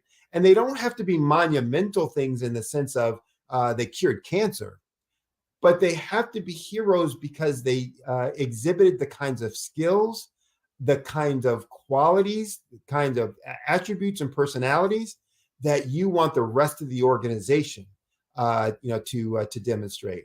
And yes, it's also nice, if they, have done something phenomenal, won a new client, solved, a huge problem within the business. But what you really want to celebrate is, the trait, the skill, the quality that they used that allowed for that success to happen. Because that's what people will take away, the story of how they got that success, because they'll want to emulate those kind of behaviors so that they can get that kind of a success in whatever aspect of the company they're responsible for. And then you want to celebrate the wins. It's an important piece of leadership. And it's an important piece of leadership for change. Because as I said before, it's hard. Change is really hard. And as I mentioned, it's going to wear on you mentally. Why are we going through all this? What's the point? When is this going to stop and end? When do we get there? When do we reach the promised land? And so you want to make sure you take every opportunity to celebrate the wins, small ones and big ones, to remind people why you're doing it, but also to highlight for folks, hey, there's some real good successes that we've had, and we know how to have fun in addition just to working hard. So that's an important piece of things. If you're not good at that, if you're not good at any one of these things I mentioned before, it doesn't matter. You're not going to be great at everything as a leader. What it is important is that someone in your organization, and specifically on your leadership team, is good at each and every one of these things, so that there's someone on your team who's great at communication. There's someone on your team that is great at showing folks the with them, what's in it for them, and being able to explain that. It's important that someone on your team is great at celebrating, being that cheerleader, that rah-rah person to rally folks and to make them feel good about the activities that have gone on and the successes that they've had. So don't feel like you've got to be every one of those pieces, but understand that you need to have within your leadership, your leadership team, somebody who has each one of these pieces. Last but not least, one of the things that you need to do through your leadership for change journey, institutionalize the progress and success. And this is where a lot of folks also fall down. They get to the end, they get to the objective or the vision that they've set, and they kind of go, whew, we're done. That's it. But what doesn't happen then is there's no institutionalizing. There's no solidifying of the progress and success that's taken place. And so there's a backslide. There's an old saying and kind of feeling that 21 days to make or break a habit. Well, what happens is if you take 21 days to make a habit, but then you don't do anything that keeps that habit in place, you start drifting away from it, and slowly but surely, poof, that habit is no more. And so institutionalizing the progress means you're going to create procedures to lock in the progress and to prevent setbacks. So when you've looked at where do we want to go, and you created actions to get you there, you're going to look at what is the process that will maintain that? What is the procedure that we need to have in place that's going to ensure that? And then you need to not only document those things, but then you need to incorporate those things in action, and you need to monitor those things, those procedures and those processes to make sure that folks are following through on them each and every day, through each and every situation. Now, the other reason that institutionalizing the progress is important, creating this process and procedure, is for culture. You want to create a culture that now, this is a new organization. We're about new things, and you want that culture to be reflective of this new place that you're in. Process and procedures are a great way, the perfect way to not only create culture, but to cement culture that just says, because we keep doing things this way, that culture stays, permanent and present. So these are, some of the basic steps that you need to take, some of the basic, attributes of leadership for change that you need to be putting in place. And remember, growth is change. So, when you're looking to grow your business, these are things that you need to make sure are in place. Now, some folks will say, well, what if I'm a solopreneur? I don't have a team. Well, you have a team. It's just not an internal team. So those who are your suppliers, depending on what you do, if you have a product versus a service. I was born in a little village. Those who are technical difficulty, that's okay. Those who are working with you along the way, or in partnership roles or strategic partner roles. So you can still take these actions when you're working with them in that respect as well, helping them to understand where you're trying to get to and the change that you're trying to incorporate. So appreciate you listening today. If you want to reach out to me, hear more about leadership for change, hear more about growing your business, ways or strategies to grow your business. I also do, some free growth assessments. So if you want to get that, service from me as well, or just say hello, you can reach me one of a few ways. One, you can go to my website. My website is solutionswithresults.com. It's all one word, solutionswithresults.com. Solutions is plural, results is plural. So solutionswithresults.com. You can email me at Sidney W. That's Sidney, SIDNEY, W, at solutionswithresults.com. Again, Sidney W at solutionswithresults.com. Or you can call me at 718-791-8707. Again, that's in the US, so +1, 718-791-8707. So again, appreciate you listening to my talk this afternoon. Look forward to hearing from you. And just remember, the Black Business Expo's mission is to raise funds for high school seniors going to college or for K through 12 entrepreneurs. You are in the right place at the right time. The Black Business Network opens again for its Black Business Olympics, a 24/7 broadcast on business, strategies, global branding, social media marketing, finance, advertisement, and much, much more. Featuring the top, most powerful entrepreneurs and speakers and thought leaders from all around the world as they gather together for this phenomenal event. Join the Black Business Network streaming live into the metaverse, STEM City USA, Black Multiverse, Pod TV, Roku, Hulu, iHeartRadio, Apple TV, YouTube, TikTok, Instagram, Google Podcasts, Facebook, LinkedIn, IBM TV, Spotify, and Twitch. Tune in today and be a part of this amazing movement. The Black Business Olympics welcomes you.